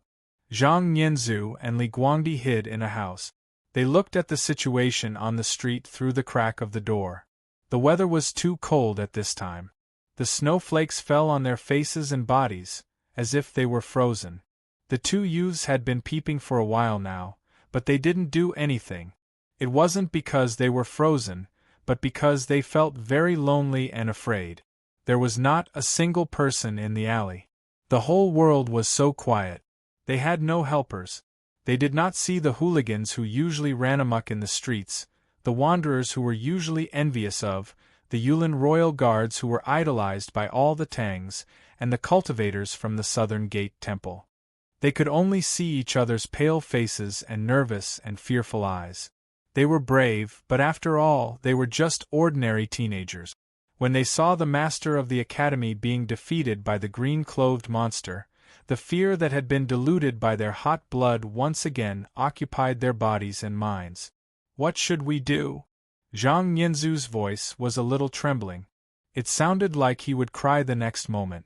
But he thought that it was his own suggestion and he didn't want to be looked down upon by the country kids, so he forced himself to hold it in. Li Guangdi was relatively calm, but his pale face revealed his true feelings. He looked at the green-clothed Taoist walking on the snowy street like an immortal through the crack of the door. He said in a trembling voice, "I'll listen to you." Zhang Nianzhu wanted to swallow his saliva to calm down, but found that because he was too nervous and afraid, his lips and tongue were extremely dry. There was no saliva at all. He couldn't help but feel ashamed. Shame was the most real source of courage, especially for the Tangs. Zhang Nianzhu grabbed a handful of snow and stuffed it into his mouth. He chewed randomly and said, "I'll go first." Because there was snow in his mouth, and because his voice was a little muffled, Li Guangdi didn't hear it clearly. The next moment, he suddenly saw Zhang Nianzhu kick open the wooden door and run to the snowy street with a knife. Only then did he understand what had happened. He quickly grabbed the melon fork and followed. When he arrived on the snowy street and saw the green-clothed monster, the courage that Zhang Nianzhu had gained from the stimulation of the ice and snow suddenly disappeared. His arms were limp and powerless, and the kitchen knife and hatchet in his hands were dragged behind his body. His posture was very comical, but he still ran. "Monster, give me your life!" he shouted. Li Guangdi carried the melon fork and rushed behind him. His face was paler than the snow on the street. His arms kept shaking, and it seemed that the fork would fall to the ground at any time. "F***CKU!" he shouted. They didn't know who the green-clothed Taoist was, nor did they know who his mother was. But they knew that he was a monster that even the master of the academy couldn't defeat, so they knew that he was very scary. They were afraid, but they still rushed over. Because they had a breath in their chest and abdomen. They probably didn't know what that breath was because they had no strength, but they knew that if they didn't rush over, they would look down on themselves. Chang'an was silent in the wind and snow. The Abbey Dean was invincible. At this moment, two teenagers from Sanyuanli rushed out with a kitchen knife and a hatchet, and a steel fork that was used to guard the melon field. Their voices were very shaky, and it sounded like they were crying. They cried and rushed to the unimaginable enemy. The scene looked funny. But it was not funny. Chang'an was quiet, but of course there were people. In the streets under the morning snow, countless eyes were watching the movements on the Vermilion Bird Avenue. The Abbey Dean knew it very well. Walking in the snow, he could clearly feel the hostility behind the door crack. He didn't care, because although this war was happening in the human world, it had already gone beyond the scope of the human world. No ordinary people were qualified to participate in this war. The fact that the Academy and the Tang Imperial Court didn't use any military power in today's war was proof. So when he saw the two teenagers rushing to him with knives and forks in their hands, he was a little surprised. The Abbey Dean's expression froze, and then he understood and calmed down like the snow melting. He looked at the two teenagers and smiled. It was not mockery but pity. But there was no respect either, because that was the value of the secular world. He was the spokesperson of Haotian. He looked at the two youths as though he was looking at ants on the ground from a high and mighty Haotian. The struggle of ants would not make Haotian feel too much, but only interesting. There was another person on the snow street. Ning Ke, who was sitting in the blood snow, changed his expression slightly. There was a subtle change in his expression. It was not a small change. It was a sudden change. Looking at the two teenagers, he realized that there was such a thing as meaning in the world. What he had done for Chang'an was meaningful. In other words, the city of Chang'an and the people living in it were worth working hard for, such as the two pale-faced and staggering youths. To be continued. If you like this work, please come to Chidien.com to vote for it. Your support is my biggest motivation. Chapter 793. I didn't write today, not because I wasn't feeling well, but because there was a knot in my chest. I can't blame anyone but myself, because the unhappiness of the readers was caused by me. It was entirely my responsibility, and had nothing to do with the weather or my illness. That's why I'll write 2 chapters of 3,000 words tomorrow to fill in what I wrote today. If there are no problems with the inspection the day after tomorrow, I'll try my best to update 2 chapters a day. Below is the main text. Some readers saw the epilogue of other authors and asked me why I had time to drink during the 3 days in Hangzhou and didn't have time to write. I wanted to explain because it seemed like it was too much. I drank during the first 2 days of the Hangzhou annual conference, so naturally I didn't get drunk. Plus, it was after the update. I didn't drink or play on the day before the update, so I really couldn't write anymore. The request for leave for the 3rd day was still there. I didn't say how sick I was and how uncomfortable it was to ask for leave, because no matter how you looked at it, it would seem like a slut was being unreasonable, and it wouldn't be easy to win people's trust. But in reality, all the authors present knew that my leg had basically recovered, and my right shoulder was basically useless. I shared a room with Special White. In the middle of the night, when I cried out in pain while half asleep, it scared him. But when I woke up the next day, I told him I was fine. Yeah, it hurt like hell for a moment, and then it was King fine for a moment. What could I do? Could I grab my body and say, if you want to hurt, then keep hurting? I suddenly remembered the first day in Hangzhou. Yun Kai had texted me to ask how my body was. My reply was that I was smiling in front of others, but in pain behind them. Today, the reason for my depression was indeed my own problem. I shouldn't have cheerfully said I was fine, and I shouldn't have walked around Westlake in the rain. I should have laid on the bed and sighed. I shouldn't have liked the liveliness of the world, and I did indulge in pleasure and neglect work. After the annual conference, there was supposed to be an event. Before the spring festival, many authors went. At the time I thought, I really can't go, or else I won't be able to explain it to the readers. Now, it seems that my decision was very wise. Of course, it would be better if I could write more. No matter what, it is a fact that I haven't been updating recently. I apologize again for this. After the inspection, I will resume updating for a long period of time. When everyone calms down and is even happier, I believe that they will laugh when they see that it has been almost a month. Updates are always the way to go. I don't ask for more, but I ask for stability. I understand this, and I will try my best to achieve this. I hope you can give me one more day of patience. I'm a person who needs peace of mind. As long as my body is fine, my mind will be fine and I won't be anxious, because I'm very afraid of death. When the time comes, I'll naturally happily throw myself into the business of writing, and I'll let you happily forget all the interruptions and unhappiness. If there really is a problem, then there's nothing we can do about it. We'll talk about the update later. I wish you all the best. To be continued. If you like this work, please come to Clipchamp to vote for me. Your support is my greatest motivation. Chapter 794.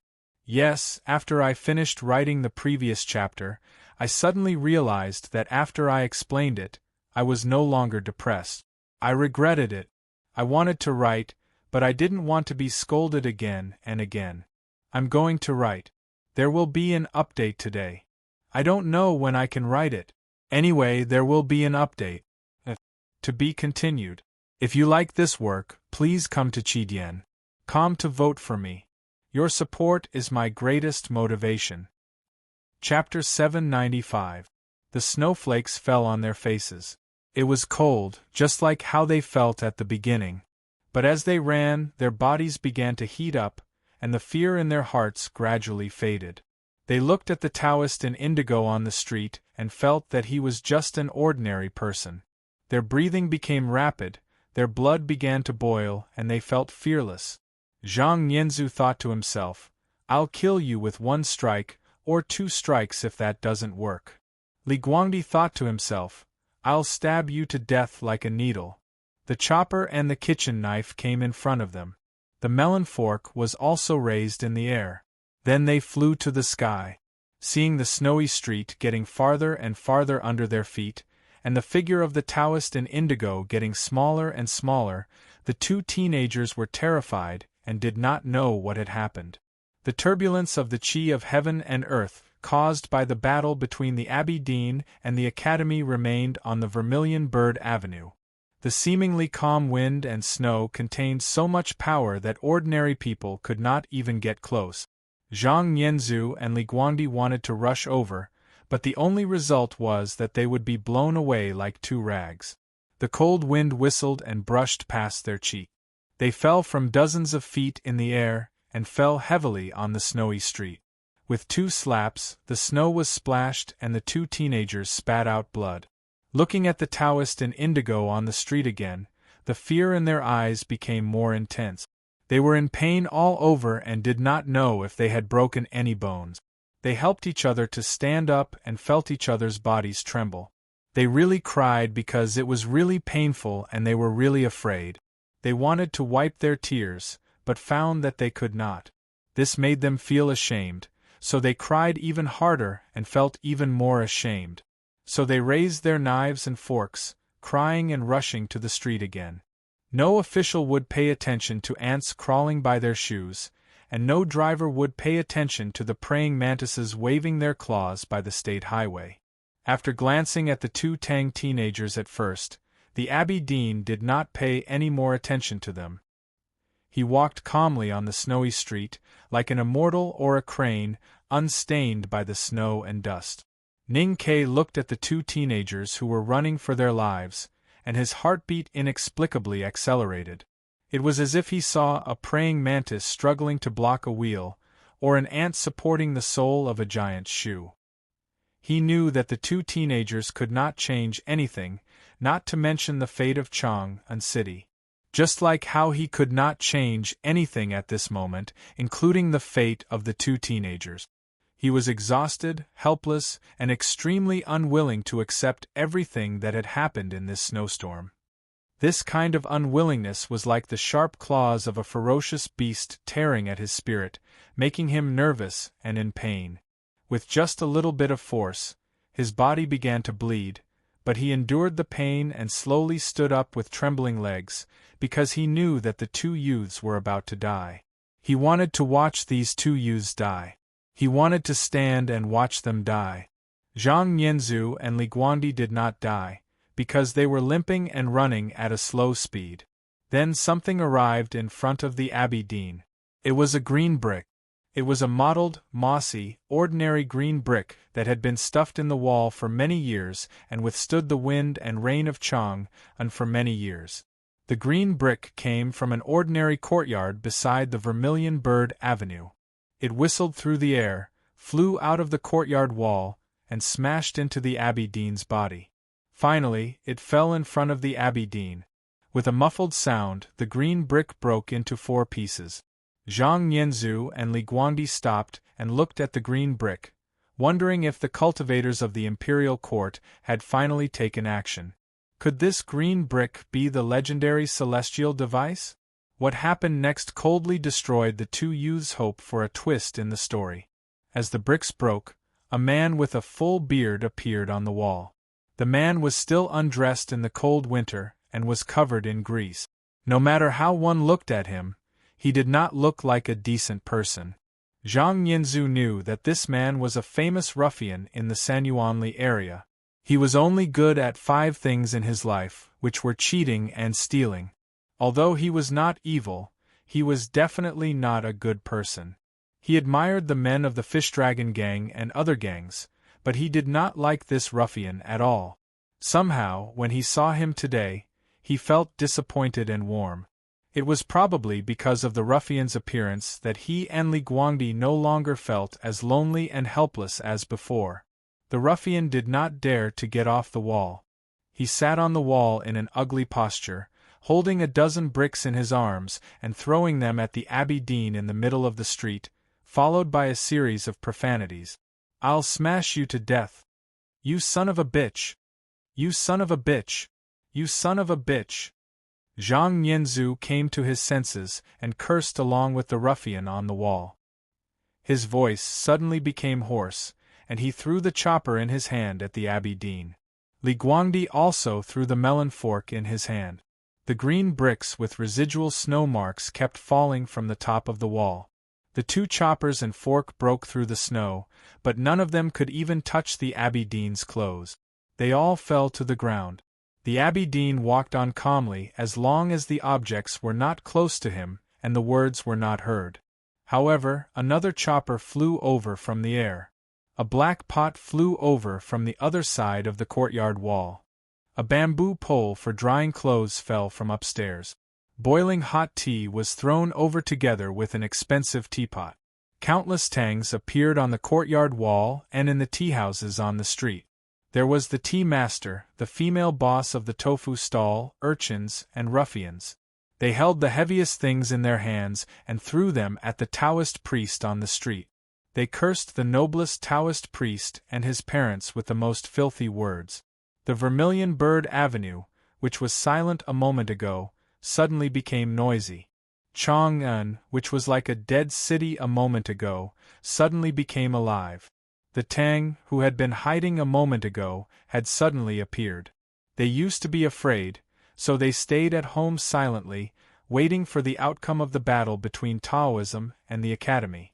They were even in fear now because they were mortals, but when they found out that the Academy was defeated, they suppressed their fear and came to the place where they were needed, just like the 2 teenagers from Sanyuanli and the ruffian. They wanted to protect the master of the Academy and Chang'an because the Academy belonged to the Tangs, and the country belonged to the Tangs. As the Tangs, they had to contribute, even if they had to sacrifice their lives.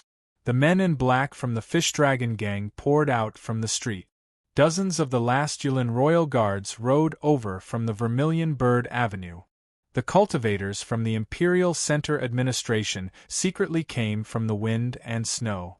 The old woman led her family to the Vermilion Bird Avenue. An old man with a stick walked behind the crowd. Not far from the old man was a skinny Taoist priest. The skinny Taoist priest led the little Taoist priest in the temple, holding the incense burner used to worship heaven. He looked fierce, like a gangster. Everyone had a ferocious expression on their faces. The kind-looking Tangs, the righteous Tangs, and the pious Tangs all became gangsters at this moment. Chang'an became a city of sin. Because everyone in the city wanted to fight with their lives on the line and kill. It feels good to write it out. It will be 3,000 words tomorrow. To be continued. If you like this work, please come to Chidian.com to vote for me. Your support is my greatest motivation. Chapter 796. A little earlier, Ning Ke left the Spring Breeze Pavilion Chow Mansion and walked towards the Vermilion Bird Avenue, leaving behind the worried Xing Jing and his wife, and old Chow, who acted as if nothing had happened. Chow Xiaoshu left Chang, and with Lu Vi and the cavalry of the Valiant Cavalry Battalion. However, the Chow Mansion was still bustling with people. That was because countless government decrees were issued through this mansion to various markets in the city. Moreover, dozens of refugees had been taken in, so the Chow Mansion had not been quiet these days. Today, the Chow Mansion was very quiet. Since early morning, the servants and refugees in the mansion had heard many deafening sounds and the big movements coming from the city. People first heard the ringing of bells throughout the city, followed by the sound of wind and knives, followed by thunder, snow, rain, and explosions until they saw the burning snow clouds in the sky. Fear gradually grew, because no one knew what had happened. When Ning Ke came and left, they knew that the battle did not belong to the human world, so they became more and more confused and cold. There were officials of the imperial court in the Chow Mansion, refugees avoiding the battle, and brave members of the Fish Dragon Gang, but they were all ordinary people who were not qualified to join the battle. The courtyard was shrouded in a long period of silence. The refugees held their children nervously, afraid that they would make any noise. Old Chow and Xing Jing and his wife sat at the table with different expressions on their faces. Eventually, someone would not be able to bear it. The first person who stood out did not exceed Old Chow's expectations. He looked at him and said, "You should know very well that you will die if you go." Mr. Qi replied, "Ba, when have you ever seen me afraid of death?" Chen 7, who had been standing quietly by the window, turned around and looked at his fourth brother. He frowned slightly, showing that he did not agree. He was about to say something to stop him, but Old Chow waved his hand. "If you want to go, then go. Do you need an old man like me to agree to something like this?" Mr. Qi smiled, turned around and walked out of the Chow Mansion with dozens of members of the Tsing Yi gang. Chen 7 said after a moment of silence, "There is no point."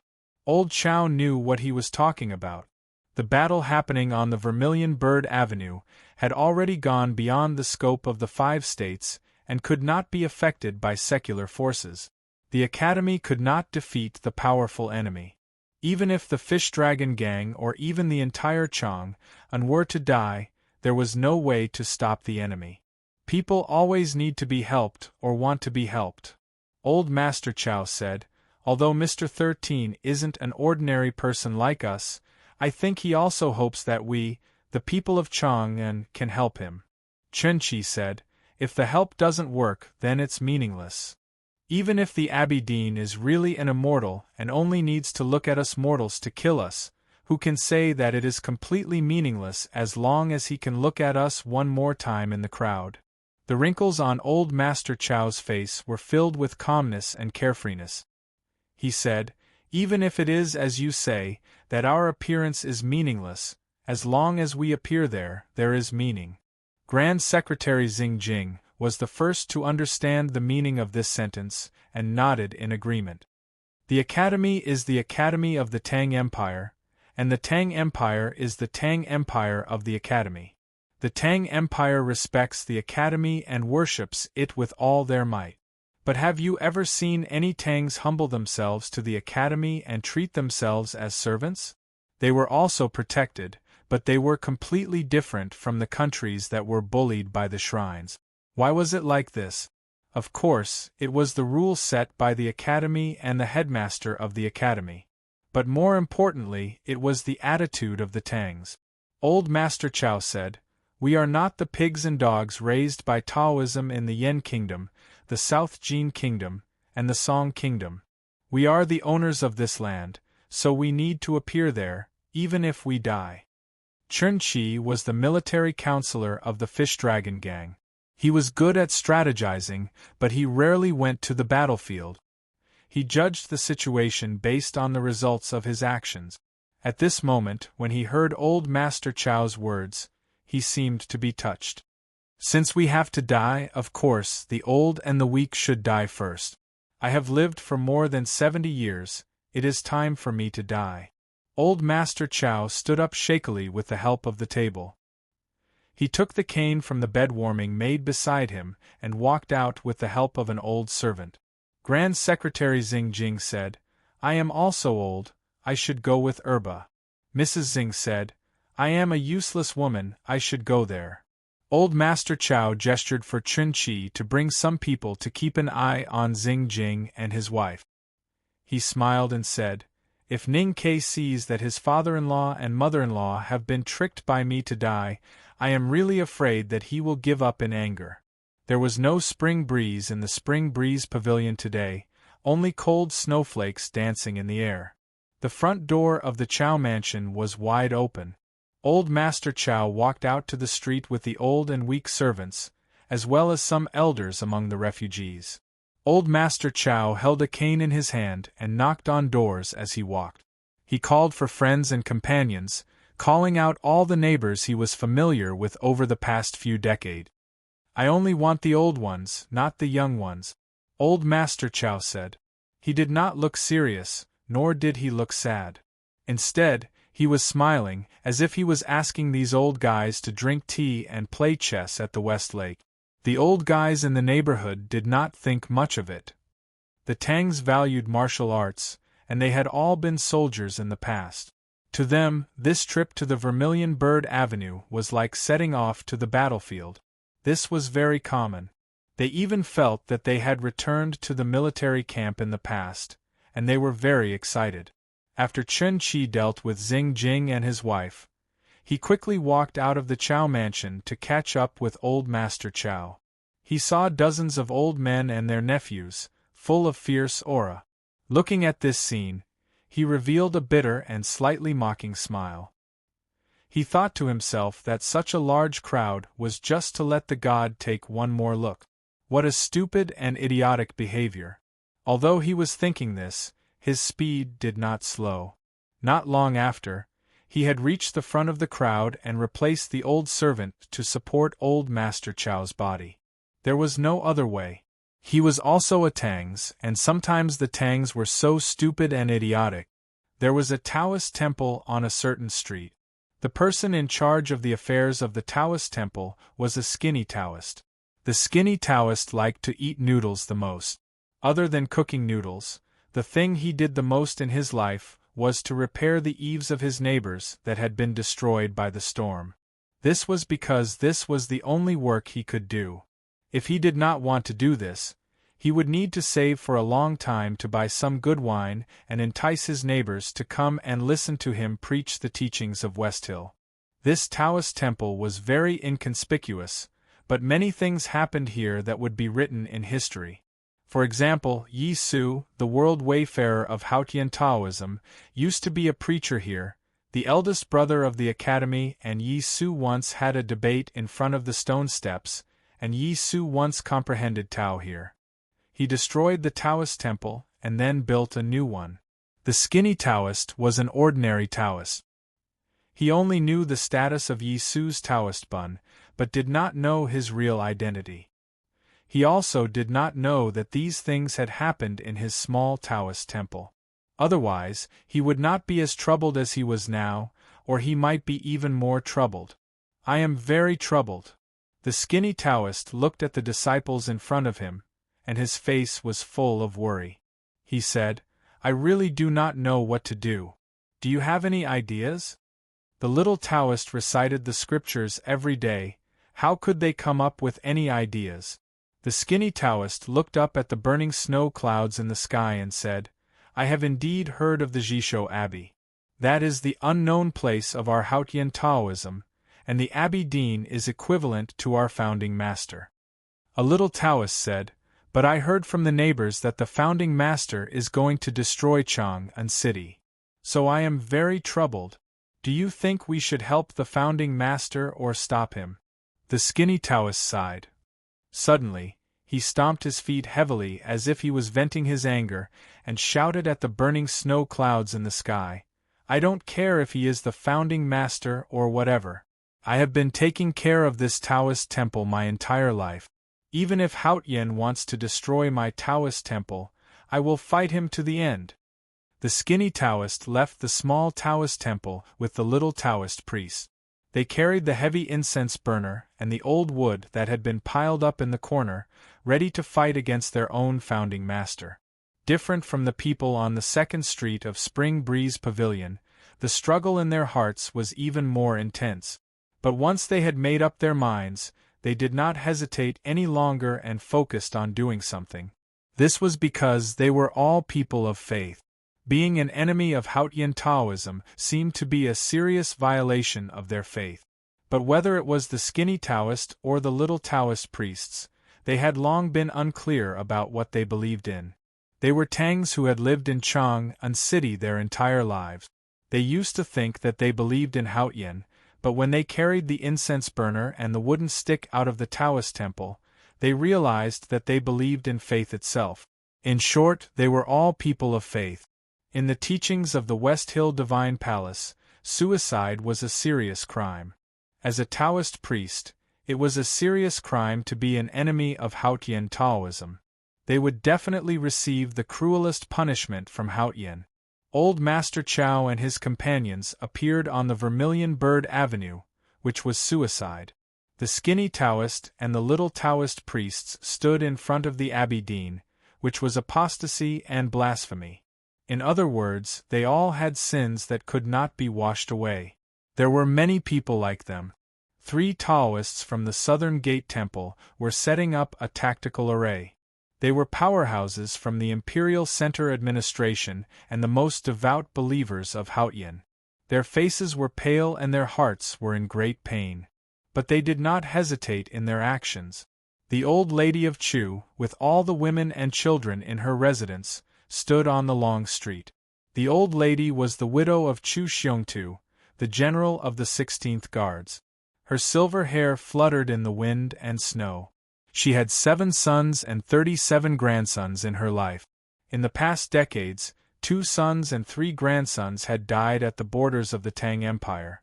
This year, in Yanjing, the 7 stockade villages and the Pamir Mountains, another 11 of her grandchildren had died in battle.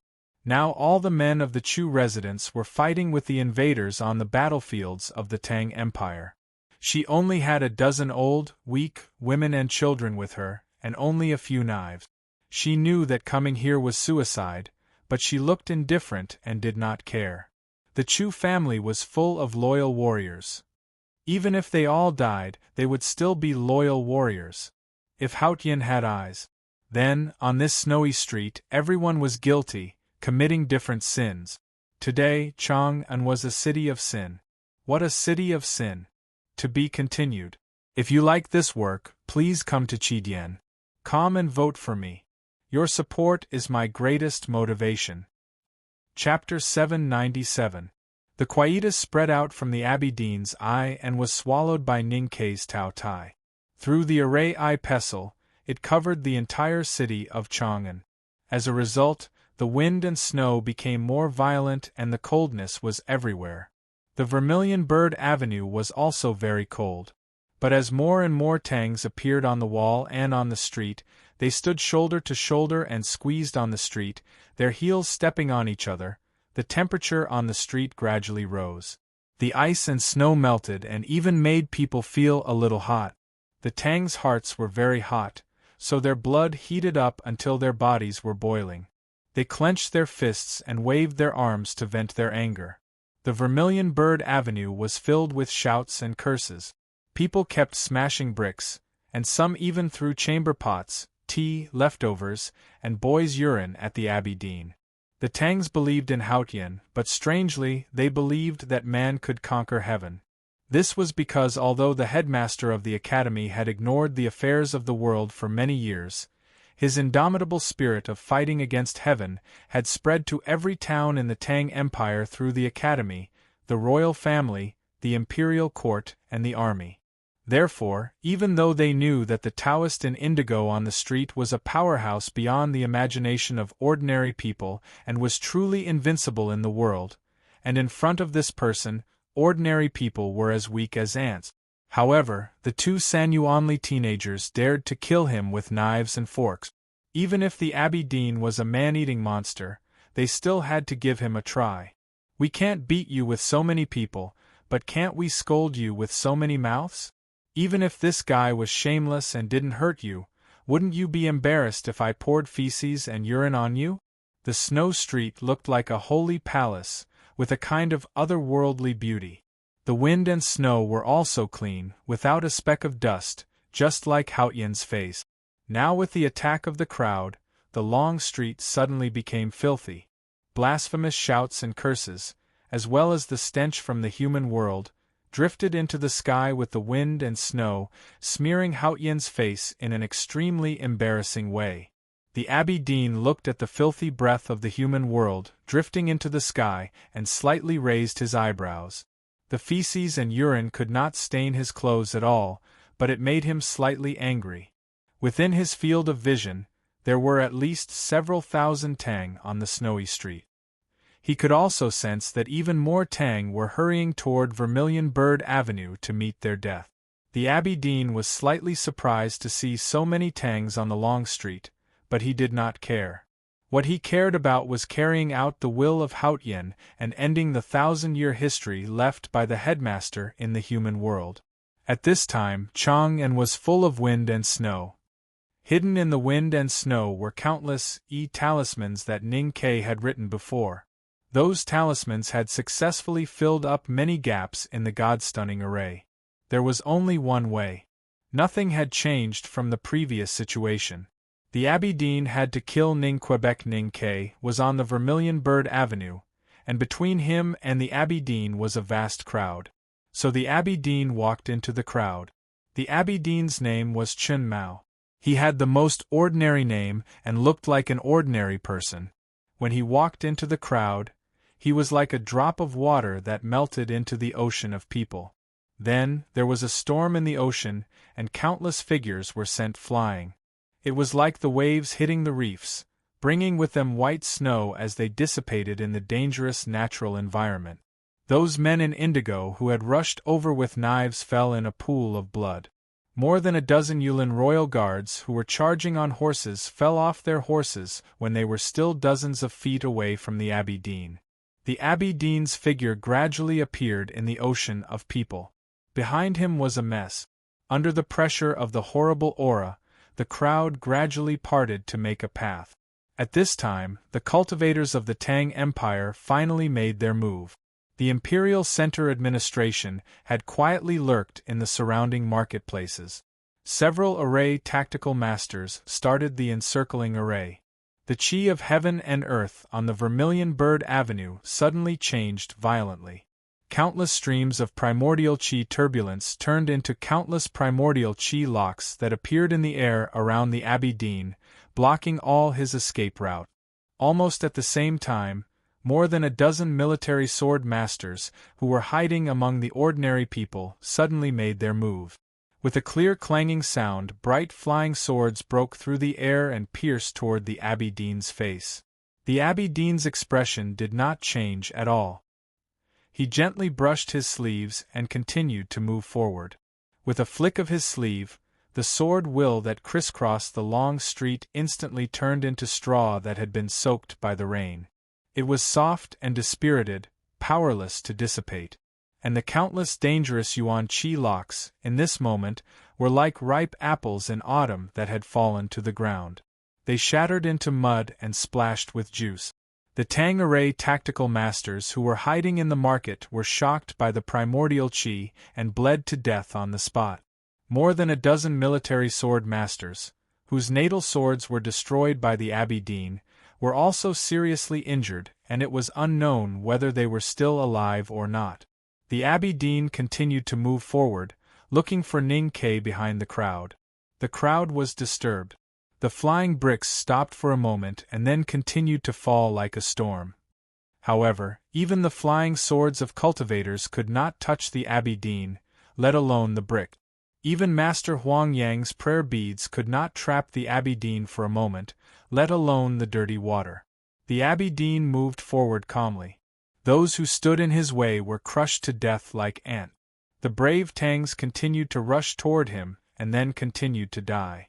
The snow street became a street of blood. Blood sprayed everywhere. Courage was a respectable word in the human world.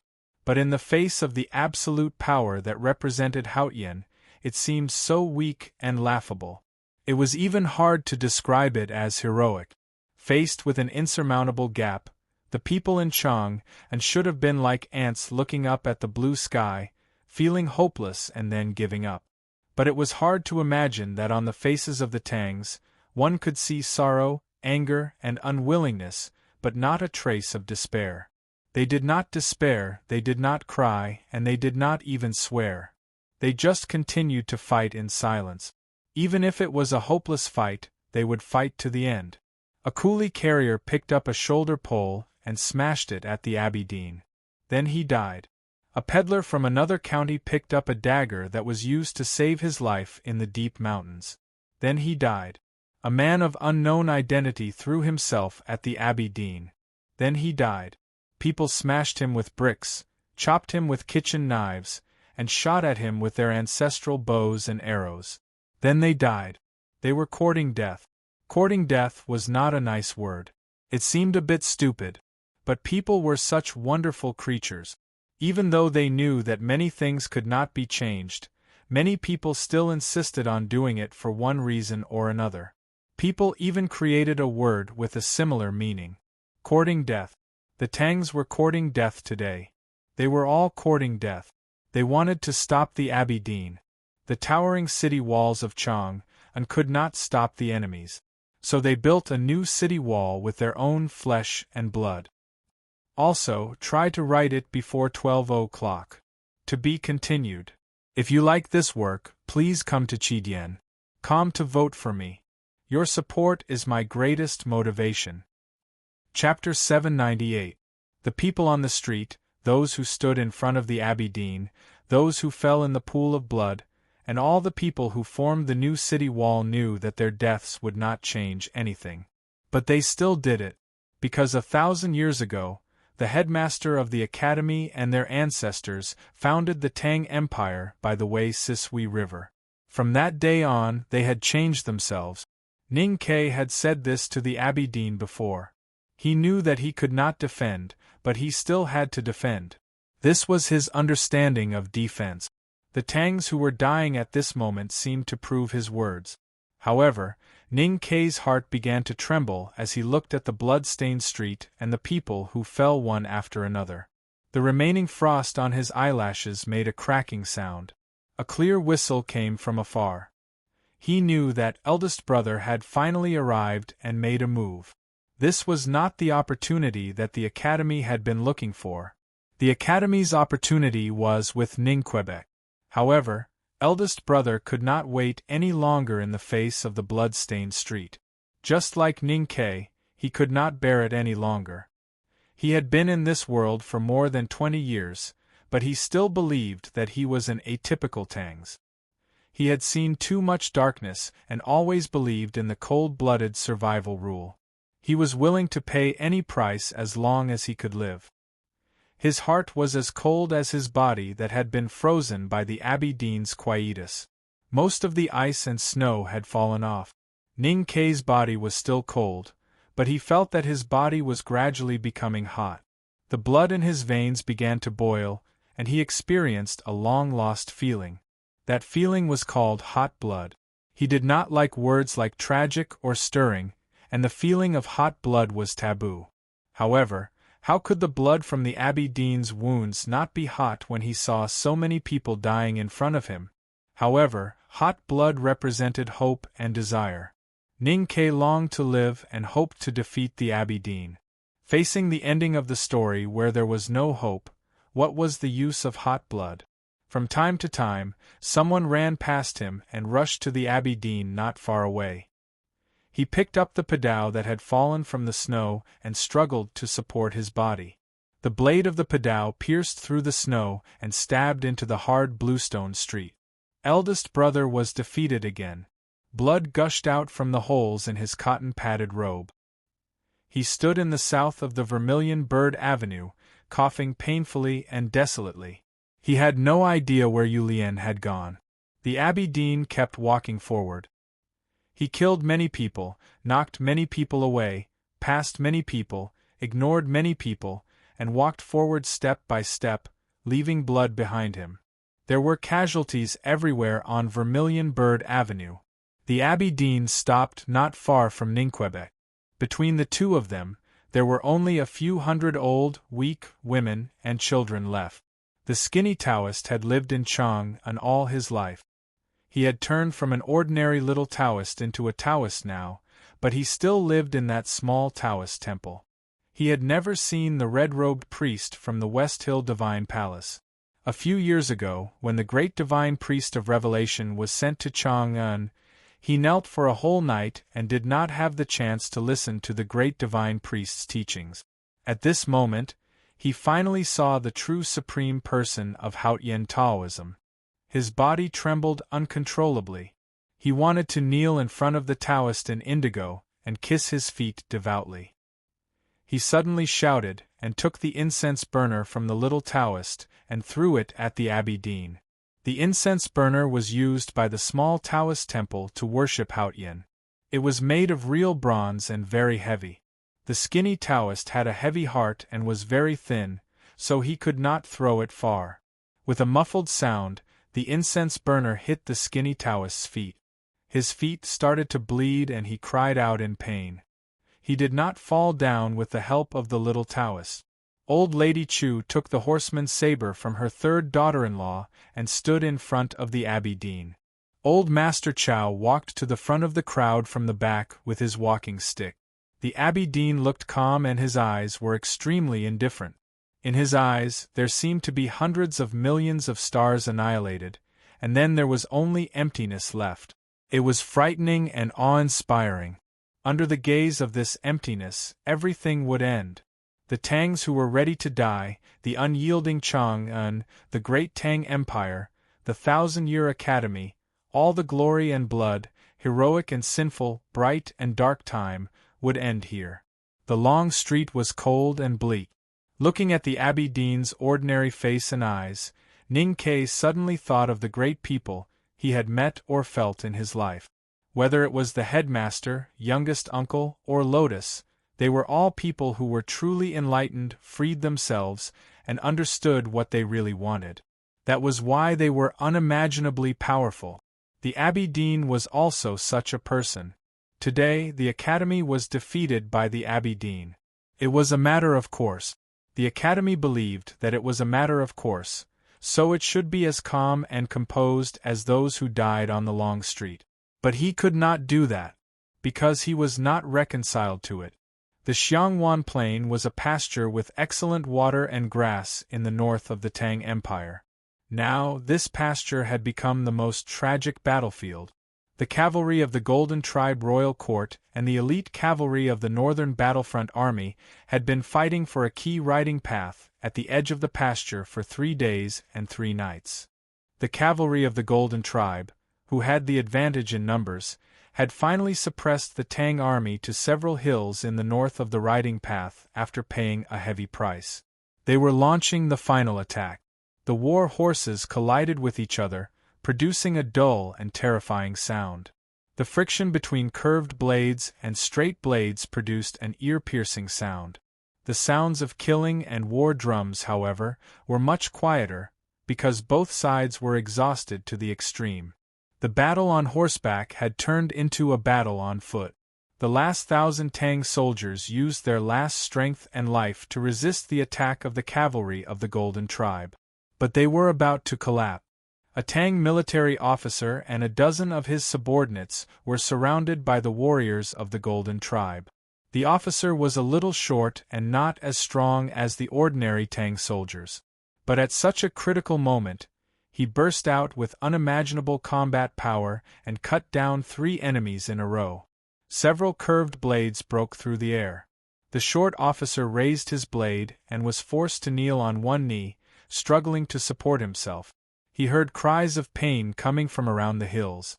Through the fluttering hair in front of his eyes, he saw many of his companions fall and those barbarians cruelly stabbing the bodies of their companions. Could they really not hold on any longer? He thought. Could they really not hold on until the main force of cavalry came back? No despair could be seen on his pale and delicate face. He did not think that he should be desperate, because he was not reconciled. A troop was running wildly in the wilderness of the eastern border. They were the cavalry of the valiant cavalry battalion. They had left Chang'an to fight in the eastern border. At this time, they were in a hurry to return to Chang'an. The cavalry and their mounts were already exhausted, but no one asked for a rest, because they had finally confirmed the whereabouts of Prince Longqing and the 2,000 grassland elite cavalry. Longqing was marching towards Chang'an. This meant that the coalition against the Tang Empire was sure that Chang'an could be broken through. Chao Xiaoshu's face was as thin as a hard stone that had been cut open, dark and haggard. The cold wind blew on his face. It was many days late. He and his cavalry had just gone after them. They should not be able to catch up.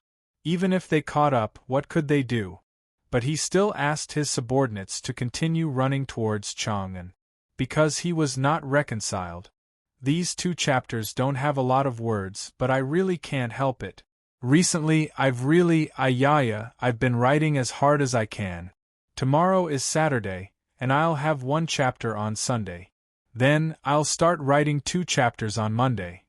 Yes, I swear on my father's character that even if I'm not good at other things, everyone should still be able to recognize my seriousness towards my work.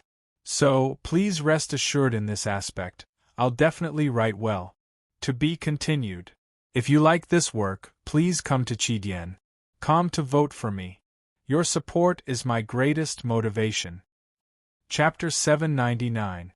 The flames danced wildly on the silver mask and in the black eyes, like lightning in the summer rain. It was winter and snowflakes were falling. It was not Chang'an where the chi of heaven and earth was restless, so there was no lightning. It was real flames. The snow-covered fields and the beautiful and quiet village by the state highway should have been a beautiful picture. But after being burned by the fierce flames, it suddenly became a black and desolate wasteland.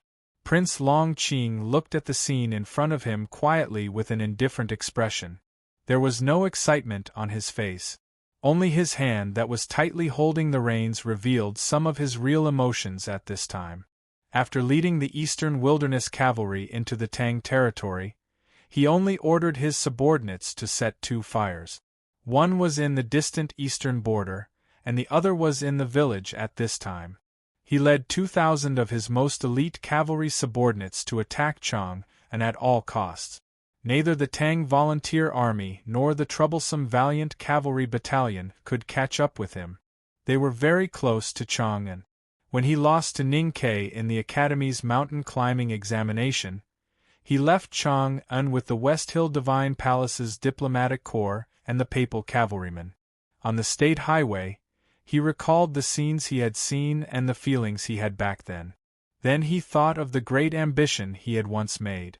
I want to pull down all these ugly Tang houses and eradicate all the rape flowers in the field.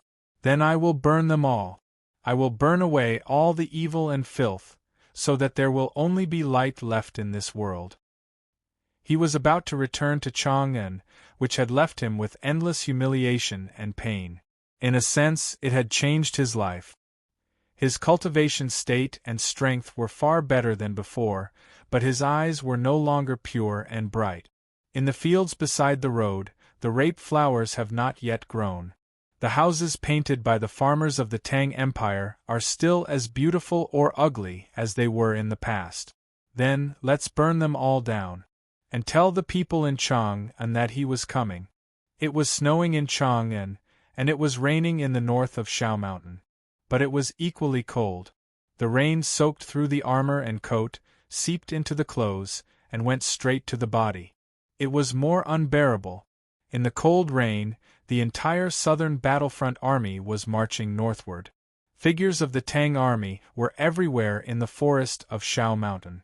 They were so dense that they looked like leaves that had fallen in the forest for thousands of years. The march was very difficult. The cold weather and rain, the rotting leaves, and the trampled mountain paths were all their enemies. Many people had already fallen behind along the way. Even more people continued to move forward. Even if their faces were pale and their bodies and minds were exhausted, they still gritted their teeth and lowered their heads, following the people in front of them as they crawled through the muddy wilderness. Only by clenching their teeth could they continue to persevere. Only by remaining silent could they conserve their last bit of strength. Only by lowering their heads could the exhausted people clearly see the direction of the march. More than 100,000 soldiers of the Tang army walked in the mountains and fields without making much noise. Only the sound of military boots stepping on the mud and the occasional sound of heavy objects falling could be heard. This kind of silence made one's heart palpitate, and it was what made their enemies most afraid of them. From the generals to the ordinary soldiers of the Tang army, they firmly believed that even if the West Hill Divine Palace Coalition army really had millions of troops, as long as they could arrive, they would definitely be able to stop the enemy. They had to rush to the north of the verdant canyon. The West Hill Divine Palace Coalition army did not give them much time. They had no time to sleep or eat hot meals. All their time was spent on the road. They walked in the day, in the night, in the snow, in the rain, and in the miasma in the dense forest. They kept walking on the road. However, the road was too long after all. The Southern Battlefront Army had tried their best, but they were still some distance from the north of the verdant canyon. It had been a few days since the arrival date set by the military ministry. Logically speaking, the verdant canyon should have been lost. There was no point for the Southern Battlefront Army to rush there, and it would be dangerous. What they should do now was to find out the enemy's situation and then retreat to wait for reinforcements. But the Southern Battlefront Army was still rushing because they had not received a new military order. Their task was still to rush to the verdant canyon and defend where they were because they almost blindly believed in the ability of the Academy. Because they were not reconciled. On the other side of the Shao Mountain, the clouds were thin and the rain was light. The rain pattered on the calm field and was instantly absorbed by the soil. It was impossible to wash away the blood accumulated in the past 7 days, but it only made it a little wet. The ground in front of the verdant canyon was relatively hard because it had been crushed by the chi of heaven and earth of 3 peerless powerhouses in a row. The rain seeped slowly and accumulated in the messy hoof print. There was a rumble in the distance in the south of the field. The earth began to shake and the shallow water in the hoof prints began to sway. The catapult from the South Jin Kingdom has finally arrived. The sixth brother looked at the things that appeared in the distance and felt the vibration coming from under his feet. His body, which looked like it was cast from iron, was covered with countless bloodstains. Even the hammer had deep marks on it. The fourth brother sat under the iron canopy, holding the river and mountain sandbox and struggling to fight against the virtual sword left by the Abbey Dean a few days ago. Except for him, the other disciples of the Academy had been seriously injured. There was a flower in Wang Qi's hair, which had been dyed black with blood. The front of Shiman Buwa's robe was stained with blood and his face was as pale as paper. Beigong Weiyang's hands fell on the blood-stained zither, twitching like a bird's claws. Jun Mo had changed into a new set of clothes. It was plain and bloodless, and his left sleeve was fluttering in the cold wind. His head was lowered and he looked very tired. He looked at the water and the hoof prints in front of him and remained silent. There were broken limbs and corpses everywhere in front of the verdant canyon. Only around him was relatively empty. After Liu Bai retreated, there was a series of battles in front of the verdant canyon. Every time the Divine Hall Coalition army was about to devour the Academy disciples, there would always be sword light and zither music in the pool of blood. Yi Hongyu stood in the distance and her divine robe of judgment was stained with blood. 7 days later, she finally saw the dawn of victory. After all, the Academy was not Haotian and could not be omnipotent. Jun Mo slowly bowed and picked up the high crown that had fallen on the ground. Since he lost the crown in the battle with Liu Bai, he had not paid attention to it because he had no time. The crown was stained with blood and ashes. He slowly frowned and wanted to brush off the blood and ashes. But he had lost his left hand and was holding the crown in his right hand. Muyu walked to his side and took the crown. She carefully wiped it with the embroidered handkerchief in her hand. Junemo leaned forward as if he was bowing to her. Muyu's eyes were slightly wet and she smiled back. This was bowing to him. Muyu said, "I agree to marry you." Junemo said calmly, "That's good." Muyu put the crown on his head and carefully straightened it. This was a proper crown. Junemo said, "A proper crown is a proper death." Muyu said, "It's reasonable to die together." Cries rang out in front of the verdant canyon. Baigong Weiyang broke the zither strings and blood splashed everywhere. He cried out, "I can't accept it. I'll start writing 2 chapters tomorrow. There'll be 2 chapters of 3,000 words. Please supervise me and vote for me. I'll try my best to write them. I won't let you vote unwillingly. Thank you." To be continued. If you like this work, please come to Chidien.com to vote for me. Your support is my greatest motivation. Chapter 800. Ning Ke lowered his head and stood on the snowy street. Blood kept flowing out of the holes in his fingers. The frozen blood clots were washed away by fresh blood from time to time. He looked miserable. He held the array-eye pestle in one hand and the hilt in the other. But he could not write a talisman or wield his blade. If it were not for the padao supporting his body, he might fall down again at any time. He did not look at the Abbey Dean's eyes, because he might die if he made eye contact with the Abbey Dean. He could only look at the Abbey Dean's feet, and his eyes were as low as the dust under the snow. He was covered in blood.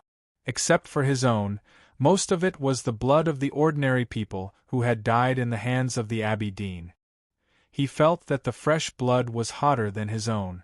Stimulated by the blood of the ordinary people, his blood had already heated up. But what made him sad was that his body was cold, and so was his heart. No matter how unwilling he was frozen by the coldness of quietus. He could not find any strength, only fatigue and helplessness. Countless talismans of were still floating in the streets and alleys of Chang'an, hidden in the wind and snow. They did not disperse with the help of the god-stunning array. This was Ning Ke's most powerful skill. But it had been proven that it could not defeat the Abbey Dean.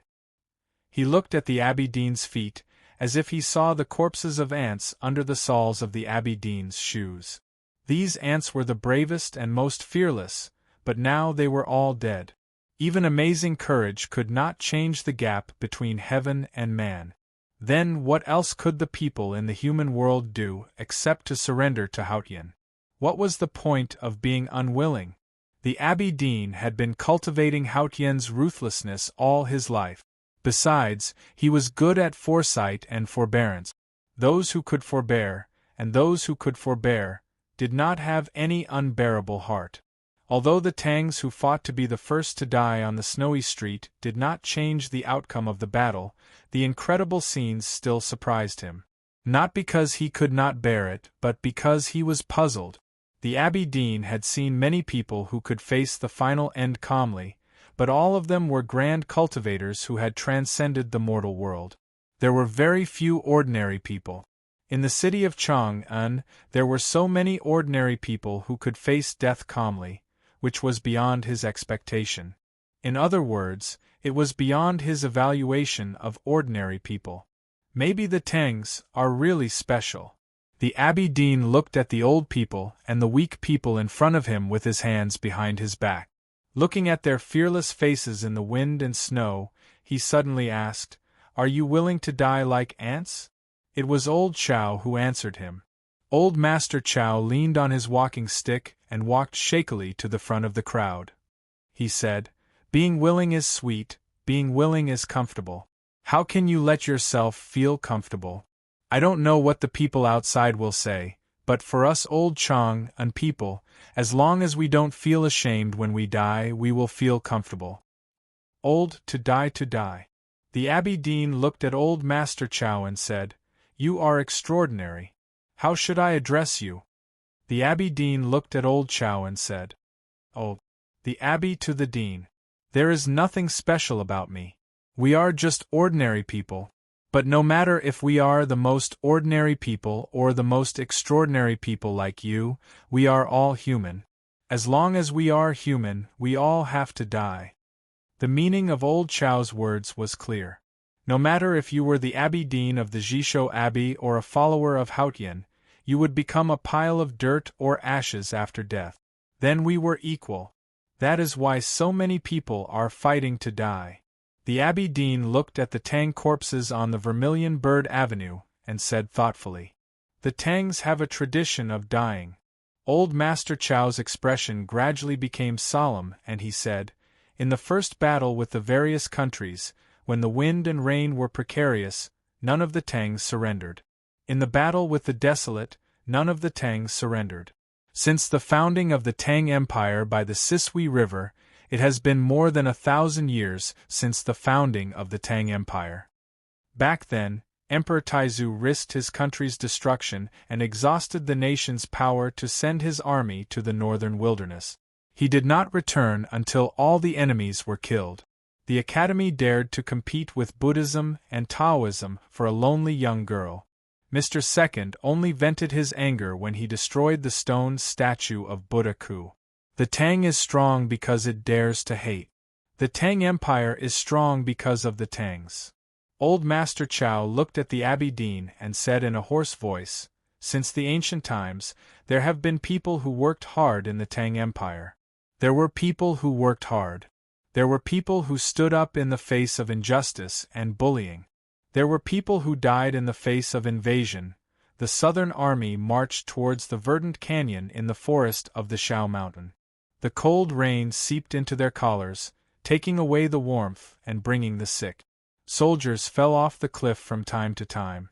Their companions stood silently at the edge of the cliff for a while before continuing forward. They tiredly lowered their heads. Even though they knew it was already too late, they still refused to stop running. Risking their lives, they ran unreasonably, desperately rushing their way. Yang Erxi killed a barbarian from the eastern wilderness. He treasured the machete he got from the battlefield. He sheathed the machete and took the pitchfork from his shoulder. Then he smashed the barbarian to make sure he was dead. The sounds of fighting in the field gradually subsided. He wiped the sweat off his forehead and panted heavily as he looked around. Then, he saw a few familiar companions lying on the snow-covered winter fields. After the battle, he stood in front of the shallow mounds and kept silent for a long time. Then he looked in the direction of his hometown. He missed his wife's braised pig's trotters. The wall of the school in his hometown had not been finished. Back then, because he felt that the salary given by the yamen was not fair, he refused to take the job. He quarreled with the village chief and almost flipped the table. He was even ready to go to the county government to file a lawsuit. It was not until he could not stand his daughter's anger and his wife's grumbling that he reluctantly took the job. But he saw the notice halfway through. He carried the pitchfork and meat and wine and left his hometown for the distant eastern border. He did not know when the wall of the school would be finished. He did not know if he had the chance to finish it. At least it was in his hands.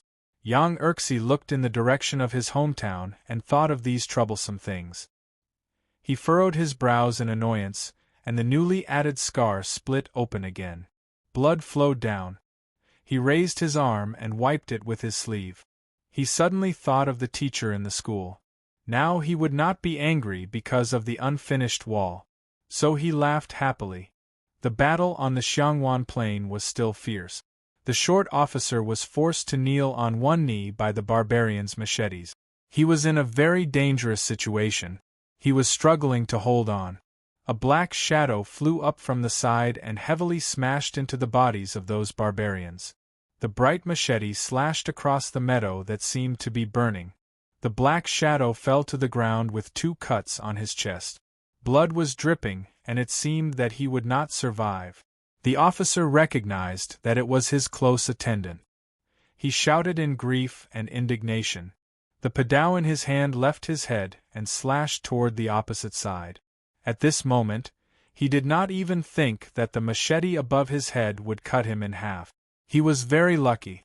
The barbarians who besieged him were killed by him, but he did not die. He had been cut in the shoulder, and the blood flowed like the milk wine in a cut wineskin. The most dangerous thing was that his helmet was knocked off by the enemy's machete. The enemy's blade, after knocking off his helmet, also cut open his hair bun. Her black hair was draped over her shoulders, and her delicate face was not covered by her armor. At this moment, everyone could see that this officer was actually a woman. She was Situilan. She carried the heavy padao, with wounds and anger all over her body. She led the last of her subordinates and started to fight again. She did not know how long she would fight, but she knew that she would fight until death or victory. There is a saying in Chang, and that can entrust a lonely person 6 feet away. Old Master Chow looked at the Abbey Dean and continued. At this time, the distant imperial palace was shrouded in wind and snow. Tang Xiaotang stood in the snow in front of the palace, quietly looking at the south. The Empress held the little Emperor's hand and stood behind the sill, looking at the increasingly heavy snow outside the palace. A cough came from the other end of the street. Eldest brother came out. His cotton-padded jacket had long been torn. Cotton peeked out from inside, white as snow, and some places were dyed red, red like blood. Fresh and bright, very moving. Ning Kei stood at the other end of the street, also covered in blood. He held the array-eye pestle, the blood coagulating the pestle and the palm of his hand. This pestle, this array, and this city were entrusted to him by his teachers and his majesty. Then he would not let it go until he died. Old Master Chow's hand holding the crutch trembled slightly, and his voice suddenly became excited. I can entrust my life 100 miles away, in front of the verdant canyon. Jun Mo had straightened his clothes and hat. He held the iron sword in one hand and looked at the enemy cavalry in the wilderness. He was expressionless and began to burn the last of his psyche power. As if the whole world could feel the heat brought by his burning life, the rain suddenly stopped, and the rain clouds above the wilderness gradually dissipated, revealing a line of blue sky. Sunlight shone through the gaps in the clouds and fell on him, on the Academy's fellow disciples. Old Master Chow looked at the street full of Tang corpses and suddenly burst into tears. Then he laughed and shouted to the Abbey Dean, I can't take away the important thing, a gentleman. The old voice echoed in the Vermilion Bird Avenue, in the wind and snow, on the winter willow and snow lake, in front of the verdant canyon, in the Shao Mountain, in the eastern border, in the northern border, and in every inch of the Tang Empire. I can entrust my life 100 miles away. I can entrust my life 100 miles away. I can't take away the important thing, a gentleman. The Tang Empire has never lacked such people. The Tang Empire is a country of gentlemen. Old Master Chow stared into the Abbey Dean's eyes and said sternly, Such a beautiful country is going to be destroyed by you evil old Taoists. You still ask me if I'm willing. He raised his crutch and was about to smash it. I'm willing, your grandmother. This chapter took a lot of effort and a long time to write. The next chapter may be a little later. To be continued. If you like this work, please come to Chidien.com to vote for it. Your support is my biggest motivation. Chapter 801. The impassioned and powerful declaration suddenly turned into dirty words with a double meaning. He shouted at the old master that he wanted to kill the Abbey Dean and smashed her with his staff. Ordinary people and extraordinary people were all human beings. They would turn into dust after death. But there was a big difference between them when they were alive. The old man's crutch could not beat the Abbey Dean. The people on the snow street all thought that old Master Chow was dead. But in fact, he was not. The Abbey Dean did nothing and just walked past him calmly. The eldest brother vaguely guessed the Abbey Dean's intention. Taoism wanted to destroy Chang'an City and also the hearts of the people in Chang'an. The Abbey Dean's massacre on the Long Street was to use the most powerful means to smash the hardest shell of the Tangs and trample their pride into the mud. Since killing could not solve the problem, then he chose to ignore it. But the Abbey Dean did not know the Tangs very well. Old Chow had walked on the edge of life and death, but he did not become confused, suspicious or even afraid because of the Abbey Dean's ignorance. If he did not hit him, he would have another chance in the future. If he did not die, he did not die. Being alive was better than being dead. There was no need for self-doubt. Old Chow leaned on his crutch and walked to the side of the street, cursing. His words were dirty, even dirtier than the dirty things in the snow. The Abbey Dean raised his eyebrows slightly and continued to walk toward Ninquebec. They would soon reach the Imperial Palace. Eldest brother said, "This is not right." The Abbey Dean said, "Although the Tang Empire is strong, it is doomed. What can you do?" In front of the verdant canyon, Yi Hongyu looked at June Mo. Blood flowed down her sleeves and onto the ground, mixing with the blood stains that had accumulated over the past few days. She was very calm because she knew that June Mo. Was much more seriously injured than she was. He was burning the last of his psyche power and even his life, even though he was facing death.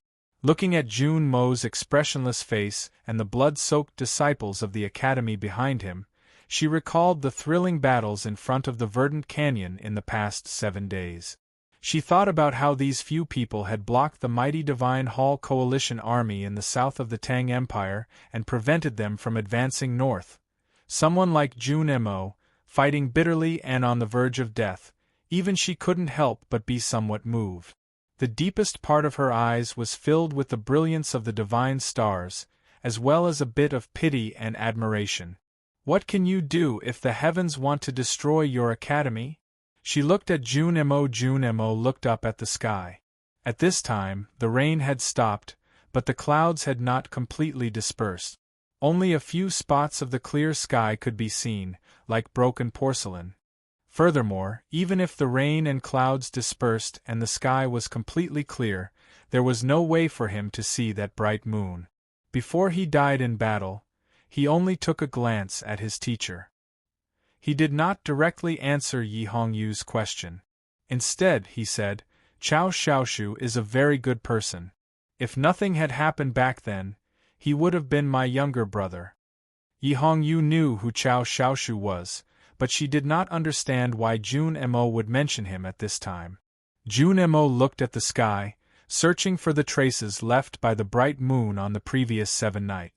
He continued, "It's just that he liked to follow the former emperor, so he didn't enter the academy. Back then, the former emperor was determined to clean up the imperial court, so there was that night at Spring Breeze Pavilion." Yi Hongyu knew the famous night at Spring Breeze Pavilion. The names of Chao Xiaoshu and Ning Ke were only noticed by the West Hill Divine Palace after that rainy night. June Mo withdrew his gaze and looked at her. He said, "Before that night, Chao Xiaoshu negotiated with the other party at the House of Red Sleeves." He said 2 sentences, which were widely spread in Chang, and after that. At that time, he said these 2 sentences. June Mo said, "If the heavens can tolerate me, I can live. If not, I will kill." Yi Hongyu suddenly felt a little cold, because she knew what she was going to hear next. Although the whole world was against the Tang Empire, and Haotian Taoism and the Tang Empire were irreconcilable, she still did not expect that in the world of Haotian, someone would raise this question so calmly and firmly. As expected, June Mo lightly shook his right arm, and the wide and square iron sword splashed down a stream of blood. He held the iron sword and looked at Yi Hongyu, as if he was looking at the sky above her head. He said, "I have always thought these 2 sentences were not appropriate, because even if the heavens cannot tolerate me, I still want to live. If the evil heavens really cannot tolerate me, then I cannot allow it to live either."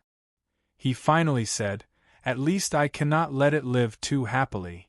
On the snowy street in Chang'an, eldest brother looked at the Abbey Dean and said, "The headmaster once said that the heavens will obey the will of the people.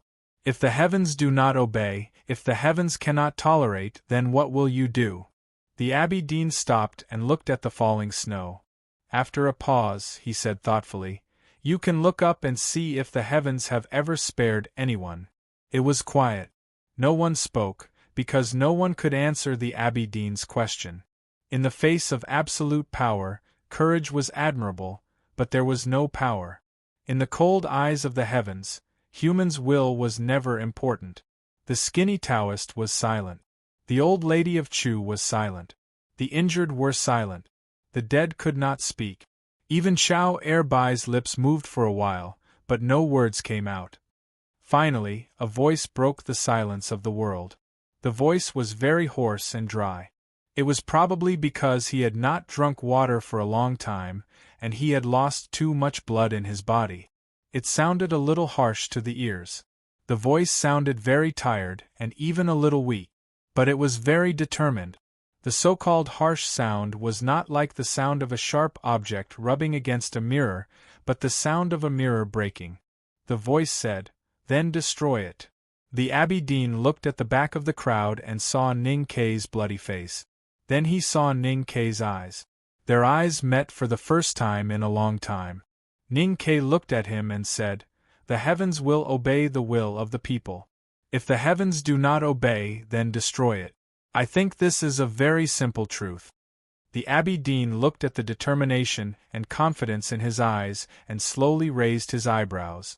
The natural stream magical finger had seriously injured Ning Kei and destroyed his confidence. But at that time, his spiritual world was still firm. Later, he gradually became a little absent-minded. He looked at the two youths crying and doing the most unimaginable thing in the world. So he decided to stand up. He really stood up. But he could only rely on the padao to support his weak body. Then, countless ordinary people ran past him and ran towards the black sea of death. He saw many people die in front of him. He felt that it was wrong.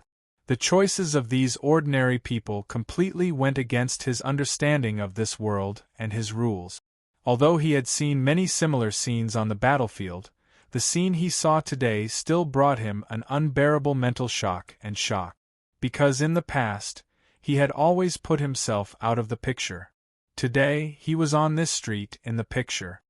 His body and soul, along with the blood as the bodies fell, and the souls scattered, finally landed on this world. In the past, he was willing to die for Chang, and because of his responsibility and affection. He insisted that it was not because he was hot-blooded, because of his responsibility and affection for the academy, the headmaster, his master Yensei, and his majesty. He thought that his blood was cold.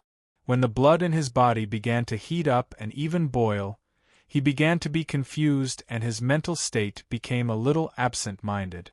He vaguely felt a kind of power.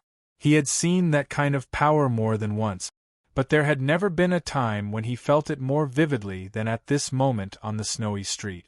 At this moment, an old voice began to ring in his ears and heart. He did not know that it was Uncle Chao who was talking. The old voice echoed throughout the Tang Empire. His consciousness seemed to float to the great rivers and mountains. He saw all kinds of people everywhere. Those people were fighting, marching, risking their lives, persevering, or just waiting. But that kind of waiting was also full of a kind of impressive tenacity. He saw many people, and they were all extraordinary people. Following that, many more scenes flashed past his eyes. He saw the blood-stained hatchet in the woodshed, the cracked fields of Hebei County, the starving people like ghosts, the vast Min Mountain, the old hunters, the soil of the city of Wei, the lanterns of Chang, and at night, the lake in the wilderness, and the moss-covered tomb in the Lank Temple. He saw many people. Perhaps they were not extraordinary, but they were all people. He seemed to have returned to the stone statue of the Lank Temple and meditated. He seemed to have had his last conversation with Lotus in the White Bone Mountain at the front gate of the Devil's Doctrine. He seemed to have seen the Talisman Master in the primitive tribe when he entered Talisman Taoism that summer. The earliest humans fought with wild beasts in the wilderness. They began to wear animal skins, eat meat, and live in cave. Then they began to farm, raise livestock, and eat more meat. They continued to eat meat and thought of many ways to cook meat to ensure that the meat was delicious. They could eat more meat because eating meat could make them stronger. He saw humans building houses, villages, and roads. Finally, he saw a magnificent city standing on the plains, as if it was going to pierce through the sky. That was Chang'an. He walked in Chang'an and saw the bun shop he had seen a few days ago. He remembered the aura that day, the power that only belonged to the human world. This power could change the world. This power could defeat time. This power was the most ordinary and the most extraordinary. It was the most dazzling and the most inconspicuous. It was the hot fog in the bun shop or a brick in the city wall. But it was also the inheritance of wisdom and unyielding resistance. Ning Ke suddenly felt very touched. This power was so great, but he was so close to it and he could feel it so clearly. He felt his own insignificance, but it was not like when he faced Haotian. He would not be angry because of his own insignificance, but only respect and yearn because of his own insignificance. Because no matter how insignificant he was still a part of this power. No matter how great this power was, it came from countless insignificant people like him. I will write 2 more chapters tomorrow. I will try my best. To be continued. If you like this work, please come to Chidien.com to vote for me. Your support is my biggest motivation. Chapter 802. This was the power of the human world. It was not the first time that Ning Ke had sensed its existence. In the wilderness, the headmaster had summoned the ancient sword from the sword garret thousands of miles away to kill the golden dragon. He had used this power. In the houses across the Yenming Lake, he had also sensed this power. What he did not understand was how to use this power for himself. He had asked the headmaster of the academy about this. The headmaster of the academy said that he was the human world and his power was the power of the human world. The answer was simple and meaningless to him. He looked at the bright moon in the night sky and thought of the headmaster. He looked at the pine tree by the cliff and thought of the youngest uncle. He looked at the bloody front yard of the Lank Temple and thought of Lotus. He thought of the last conversation with the headmaster by the Sisui River. It turned out that Lotus was right. The youngest uncle was proud and free. He wanted to represent the human world and pierce through the sky as a powerhouse. The headmaster of the academy thought that he was the human world and he wanted to lead the human world to challenge Haotian. However, the human world was where people lived. The power of the human world came from everyone who lived there. This power could not be represented and did not need to be led. It could only be exerted when everyone was together. The headmaster of the academy built the Tang Empire and was actually on the right path. However, the headmaster of the academy still wanted to lead everyone to do this through education and guidance. Because of his obsession, the state that Lotus had reached was still some distance away from the headmaster of the academy and the youngest uncle. However, it was also because of his obsession that he thought more extreme. In the night rain, he looked at his wife's grave and wanted to dig it up. However, he gave up and floated away. From that moment on, Lotus had gone crazy. After that, whether it was the destruction of the Devil's Doctrine or the massacre of Lank, it was all because he had gone crazy. He wanted to destroy the world. In his eyes, life and death had no meaning, including himself. He had been pursuing the devil to cover the sky and obey the heaven with Taoism. Finally, he reached the Nirvana realm with Buddhism and jumped out of the 3 realms. He wanted to erase the ruthless heaven's way of the old world in a brand new world and find something that he wanted to find through time. In other words, he wanted to break the most fundamental rule of the world. He wanted to destroy Haotian. And the method he chose was to make the entire human world go crazy with him, or even destroy it. This method was bloody and cruel, but it was correct. If Haotian knew that there was such a person who came up with such a crazy idea just because he wanted to resurrect his wife in the tomb, he would probably tremble. Ning Ke had wandered around the world with Sang Sang when he was a child, so he did not have much patience. Therefore, whenever Sang Sang could do something, he would teach her one thing. Do your own things. Therefore, the affairs of the human world should be done by people, and everyone should do it together. Ning Ke opened his eyes and found himself still standing on the snowy street. He did not know if he had already woken up or if he was still in a dream. He looked at the injured people on the street who were clenching their teeth and refusing to let out a scream. He looked at the corpses of the ordinary people. He looked at the two heavily injured but stubborn teenagers. He understood many things. Chang'an was not a city. It was people. It was everyone who lived in the city. The power of the human world came from everyone who lived here. Several people, dozens, hundreds, thousands, tens of thousands, millions of people. Everyone's wishes and desires were a kind of power. The desire of millions of people was the power of the human world. This power was so powerful that it could change the appearance of heaven and earth, and it could resist the passage of time. This power was like a bloody wave when it came to Lotus. This power was like the mark left by the sword when it came to youngest uncle. This power was like the desire of the headmaster to break the sky. But that wasn't even the full extent of this power. Lotus could not get the recognition of this power, or he did not have the opportunity to mobilize this power. Youngest uncle was heroic and unparalleled, so he was lonely. The headmaster could be called the teacher of all ages, but he forgot that the ink scroll should always be written by the students themselves. Master Yen Sei spent his whole life looking for that word. That word represented the power of the human world. But as the Abbey Dean once said, that word was too heavy. How could the will of millions not be heavy? And how could the will of millions be the same? Therefore, no one could write that word. Even the headmaster could not write it. At this time, Ning Ke finally saw that word clearly. He saw many people on the Vermilion Bird Avenue. Thousands of ordinary people came together for the same purpose. They built a new city wall with their flesh and blood. The will of the people really became a city at this time. The will and desire of the tens of millions of people here were strong and united.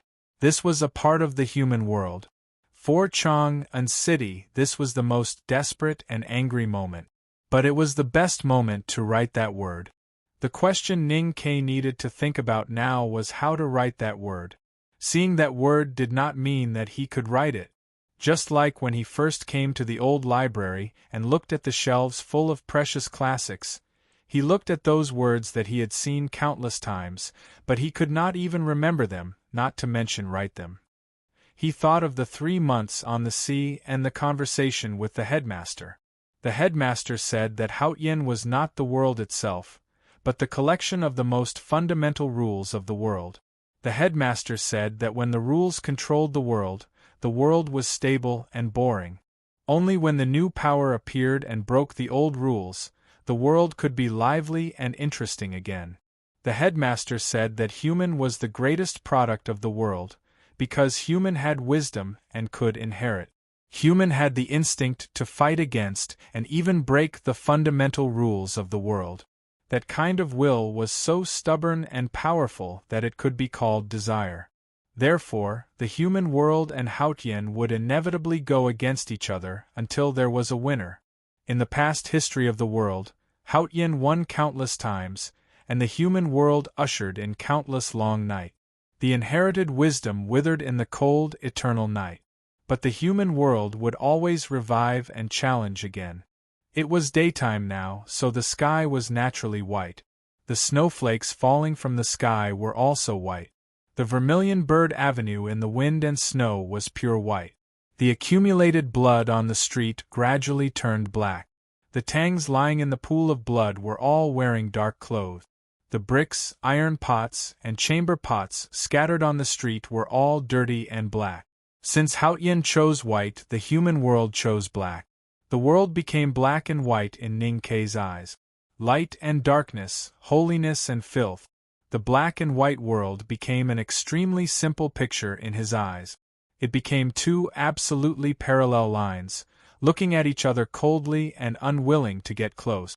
The two lines were shortened and then they had a length. Ning Ke was very familiar with this picture.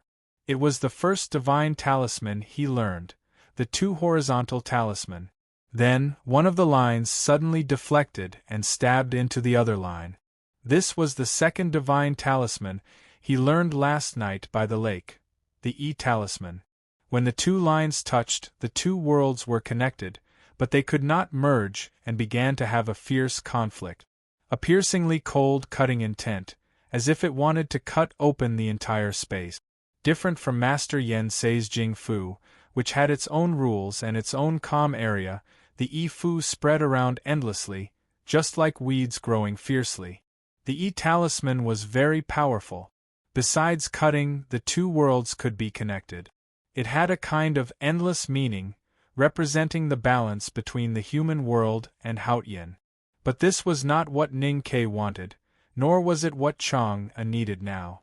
Looking at the E-talisman on the snowy street, he seemed to see countless weeds, or two dry sticks of firewood, or even a chopper stuck in the fertile plains. The two firewood could not be put together firmly, and one of the firewood slowly collapsed. A hand grasped the handle, trying to pull the chopper out of the field. Suddenly, a stone with moss appeared in the weeds. It was the stone at the bottom of the Daming Lake in front of the front gate of the Devil's Doctrine. When youngest uncle broke the stone array tactics, he cut 2 sword marks on each stone. 2 sword marks, one word. Ning Ke really woke up. He was familiar with this situation. He had similar experiences when he saw the sword marks left by youngest uncle at the front gate of the Devil's Doctrine, and when he faced the stone statue of the Venerable in the Lank Temple. Today, he meditated on the snowy street for a short time, but he gained a lot. Even if some of them could not be used by him now, they would become the most precious treasures on his cultivation path, as long as he could survive. He knew something had happened. Then he heard Uncle Chow say, F***CKU. Then he heard the Abbey Dean ask eldest brother, "Has heaven ever spared anyone?" He had heard this sentence before. At the front gate of the Devil's Doctrine, Lotus had asked him the same question.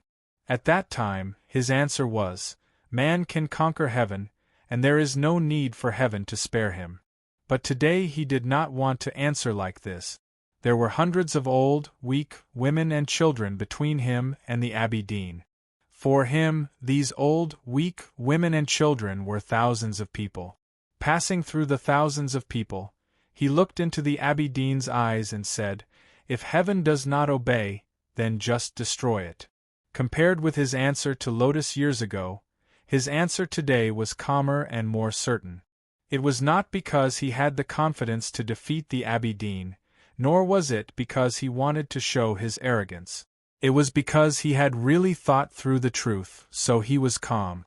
Because if heaven did not obey the will of man, then the only way was to destroy heaven. No matter whether he would win or lose, he had to do it.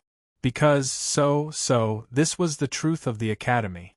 After saying this, he held the hilt and was ready to pull the padao out from the ground.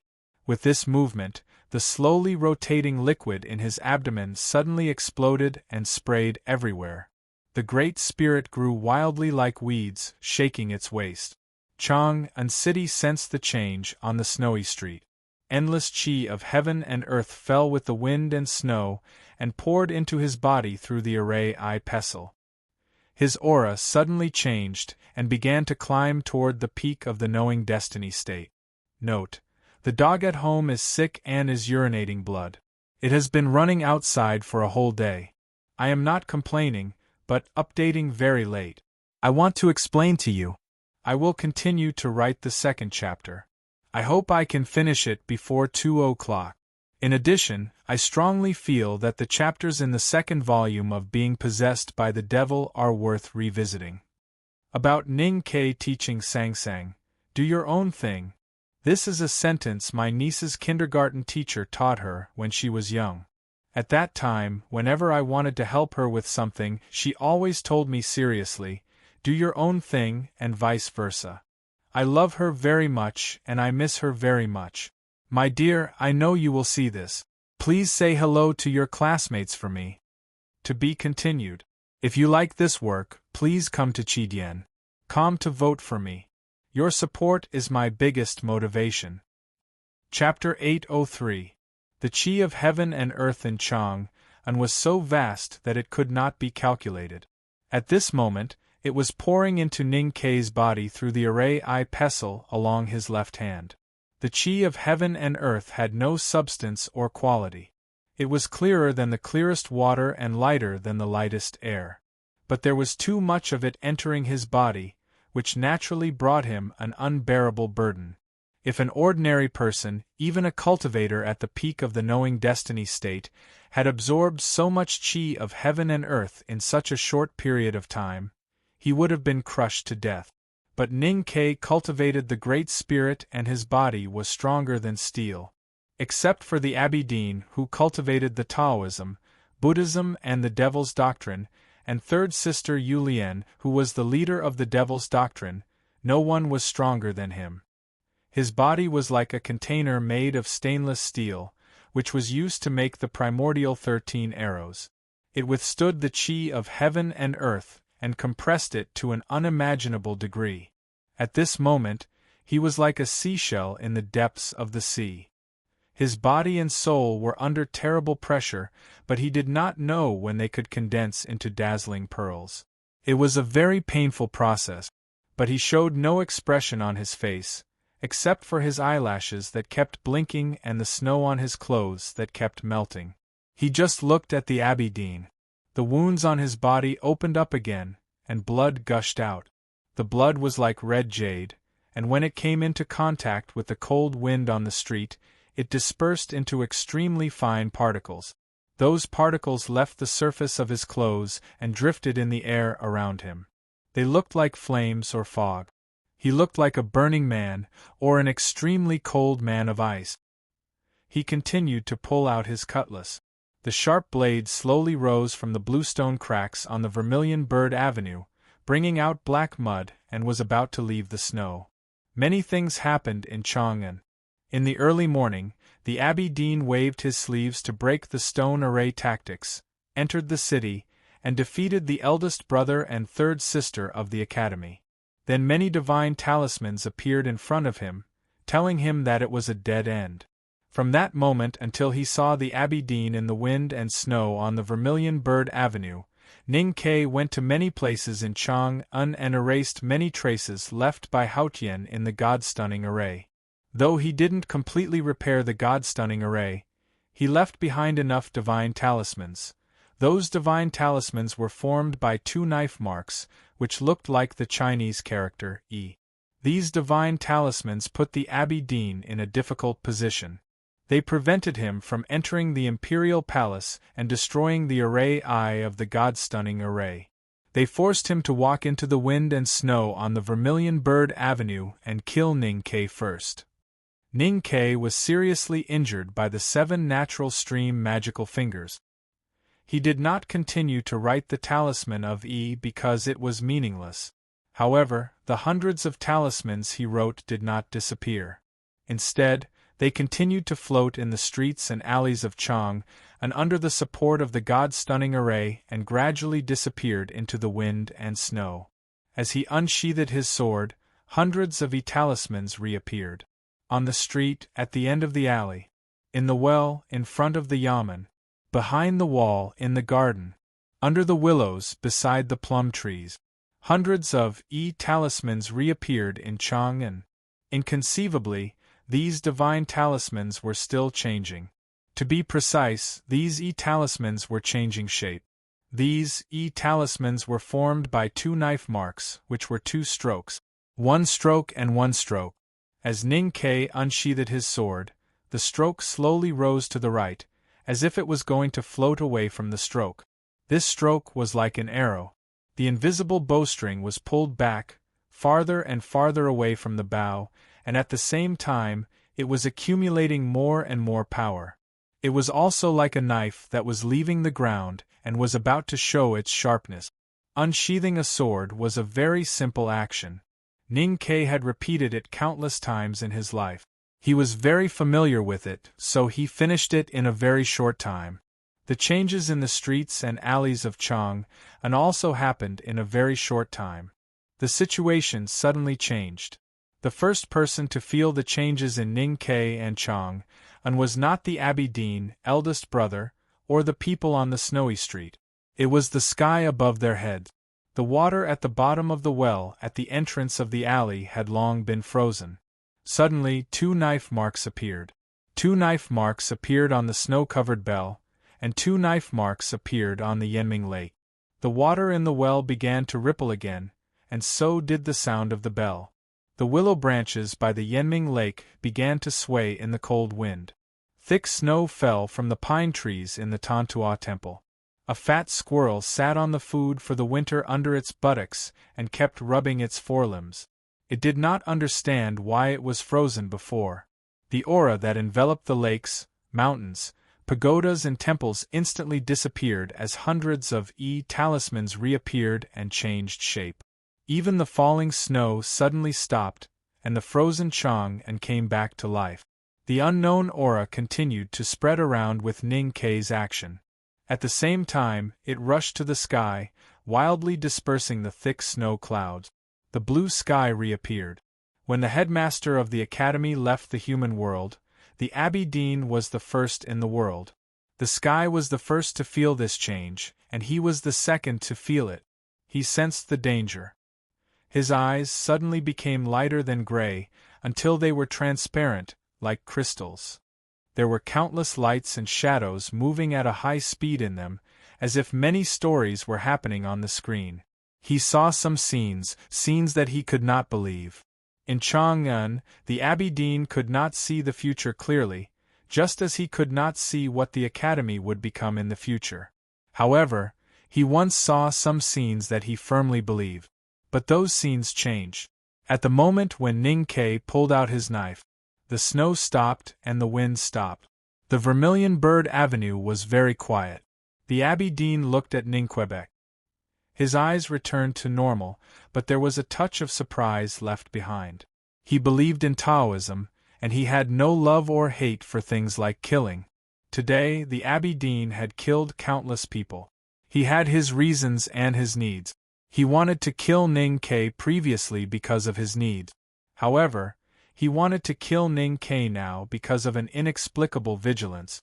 This vigilance was so strong that it even caused his Tao heart to sway slightly. He wanted to kill Ning Quebec. This desire was almost an instinct, but he sensed that there was something hidden in the air between him and Ning Quebec. He could not enter the limitless state, so he could not kill Ning Ke in the shortest time. So he could not let Ning Ke raise that knife at least. The Abbey Dean looked at Ning Ke and said, "Those who believe in Ning Ke did not know why he spoke at this time. The disciples of the academy in front of the verdant canyon would definitely think of the West Hill scriptures that the great divine priest of Revelation had read. It was the Taoist divine skill that was as famous as the Xiankong Temple's chief preaching monk's words. Ning Ke did not die. Because the Abbey Dean only had time to say these 3 words. Because eldest brother said these 3 words at the same time, Z does not speak. After saying these 3 words, his face suddenly turned pale, and more blood flowed out of his cotton-padded jacket. Ning Ke finally pulled out his knife after such a short delay. The blade completely left the snow. Looking at the knife in his hand, the Abbey Dean took a step back. Retreating meant leaving. For thousands of years, he was the only one who had killed his way into Chang'an. He was about to destroy the God-stunning array, the Tang Empire and the Academy, and achieve a great achievement. As long as he could kill Ning Ke, he could achieve all of this. For the Abbey Dean, this was a very simple thing, and naturally a great temptation. But he wanted to leave. Without any hesitation, without any reluctance. Only a person with a truly bright Taoist heart could do this. There was no wind or snow on the street. The Abbey Dean could not move forward, so he stepped back. His right foot stepped on the ground, and wind and snow appeared under his foot. An invisible door appeared in the wind and snow. The door could only be seen by people in the limitless state.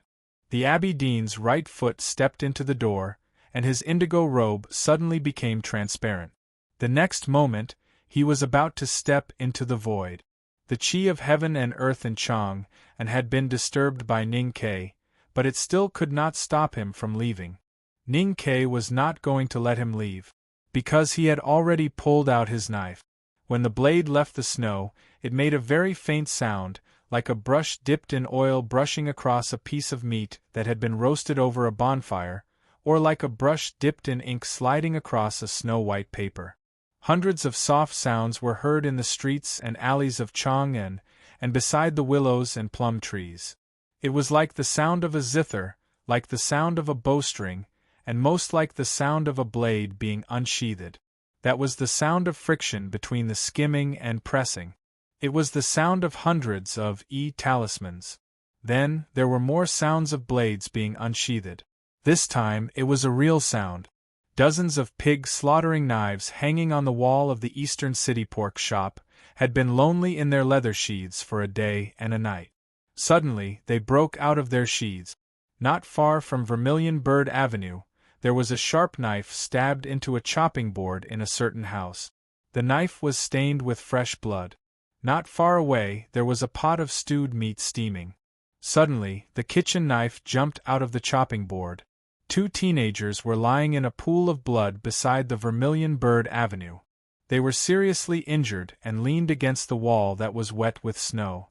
Although they were not dead, they could no longer hold the knives and forks beside them. Suddenly, the 2 choppers and the kitchen knife jumped out of the snow and landed beside their hand. Ning Ke pulled out his knife. All the knives in Chang'an were pulled out. Hundreds, thousands, tens of thousands of knives began to show their sharpness. The winter willows by the Yanming Lake were fluttering. The pine trees in the Tantua Temple were bowing. The snow on the whetstone floated up. One of the lines among the hundreds of divine talismans moved very slightly. The snow on the long street was blurred, and countless sharp auras suddenly appeared. The invisible door was cut into pieces in an instant. Countless tiny cracks appeared on the Abbey Dean's indigo robe. Many cracks also appeared on his powerful body that was forged from the heavenly demon realm. The Abbey Dean began to bleed, a lot of blood. Ning Ke raised his knife and said, "I want to kill you." As he spoke, the absolutely condensed chi of heaven and earth spurted out from his lips and turned into a half-foot-long white mist. There were tiny flashes of thunder and lightning in the mist, as well as his strong desire. 2 more chapters tomorrow. To be continued. If you like this work, please come to Chidian.com to vote for me. Your support is my greatest motivation. Chapter 804. Ning Ke didn't say, "I want to kill you." Instead, he said, "I want to kill you." He seemed very careful, but his calmness and prudence showed that he really wanted to do it, because this was the desire of everyone in Chang'an City. He wanted to fulfill this desire, so he said that sentence very seriously, and at the same time, he issued his own call or request. As if hearing his call, a loud and clear chirp suddenly sounded in the south of the street. The wind and snow on the Vermilion Bird Avenue had stopped, but the snow was still there. The Vermilion Bird painting, which had frightened Ning Ke and Sang Sang in the spring rain, was now buried in the deep snow, as if it had been frozen and lifeless. The Vermilion Bird painting was the killing talisman of the God-stunning array. It had an unimaginable spirituality. When it operated on its own, it could have the most powerful strike of a powerhouse at the peak of knowing destiny. 1,000 years ago, it was carved by the headmaster in the south of the Vermilion Bird Avenue to guard this great capital. Countless demons and evil spirits were quietly burned to ashes by it in the dark night. When the Abbey Dean entered Chang'an, the Vermilion Bird painting sensed him. When it was about to show itself to fight, the Abbey Dean stepped on its wings.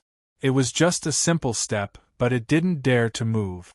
Because the vermilion bird sensed the gap between their states, it felt scared. So it lowered its once proud head and buried itself in the cold snow, too ashamed to see anyone. Until then, a voice suddenly came to the deepest part of its soul. The voice said that he wanted to kill the Abbey Dean, so he needed its help. The vermilion bird knew who the voice was, but it couldn't think of anyone who could kill someone like the Abbey Dean after the headmaster left the human world. So it was still timid. But the voice kept echoing in the deepest part of its soul, rubbing against it and burning it like surging magma. It was so irritated that even its blood started to burn. The timidity from a moment ago turned into shame. Something called courage returned to the vermilion bird. The snow was blown away by the wind, revealing its eyes. A majestic aura rose on the street. The wings of the vermilion bird painting broke through the snow and stones and appeared in the sky. With an extremely clear cry, the vermilion bird's body left the street and soared into the sky. The vermilion bird hadn't chirped for 1,000 years. Would today's cry be able to shock the gods? The vermilion bird spread its 100 feet long wings and flew across the sky, arriving at the south gate of Chang'an in an instant. The city walls towered into the clouds, and the bricks were old. The vermilion bird flew between the city walls. It flapped its scarlet wings, as if dragging two flames behind it. It stuck close to the city wall and flew at high speed. In an extremely short amount of time, it arrived in the north. The vermilion bird flew above the imperial palace. The empress held the little emperor's hand and bowed slightly to the sky. Yulian raised an eyebrow in the corner tower of the royal city. The vermilion bird flew over the imperial palace, lowered its altitude, and dove south along Vermilion Bird Avenue. This world's straightest and widest road was its path. The vermilion bird flew extremely fast on this road. Its wings, which were more than 100 feet long, seemed to be setting Chang'an on fire. Wherever it touched, the snow suddenly turned into smoke. No one on the snowy street could react. They only heard a clear sound, and then they saw a fiery shadow approaching. No one had time to think, not even the Abbey Dean. When he saw clearly that it was the vermilion bird flying on the street, he could not help but show a mocking expression. The Abbey Dean rarely showed emotions like ordinary people, but he could never suppress his mockery and contempt for the legendary vermilion bird. Even he himself could not figure out the reason. Perhaps it was because the vermilion bird was the only thing left by the headmaster in the human world. The vermilion bird flew on the snowy street, flapping its wings. The blazing flames burned the air and made a crackling sound. The whole world seemed to turn into a fiery red color. Just when the Tangs were expecting the vermilion bird to kill the Abbey Dean, and the Abbey Dean was about to tear off the vermilion bird's fiery wings, the vermilion bird gave a clear cry again. A flame flashed. The vermilion bird quietly withdrew its aura, turned into a flame, and fell on Ning Kei's cutlass. There was a slight burning sound, as if a soldering iron had been stamped somewhere. Ning Kei's cutlass had some black burn marks and a very distinct pattern. It was a firebird with a bright red body. Ning Kei's iron cutlass was the combination of the 3 cutlasses that had accompanied him for many years. Just like the primordial 13 arrows, it was the crystallization of the collective wisdom of the Academy, possessing unimaginable strength and weight. Only such a strong cutlass could withstand the great power in his body. However, with the improvement of his cultivation realm, this saber was not as useful to him as the 3 sabers he had in the past, the primordial 13 arrows, and the inexhaustible talisman paper. Sometimes it even became his weakness. Ning Kei was very good at fighting. He clearly knew how troublesome it was to be unable to balance the weapon in his hand with his own strength.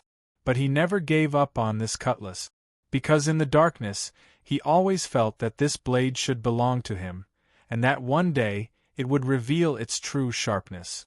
When this cutlass was made, he even refused 4th brother's and 6th brother's suggestion to carve talismans on the cutlass to increase its power like most of the powerful cultivators in the world did.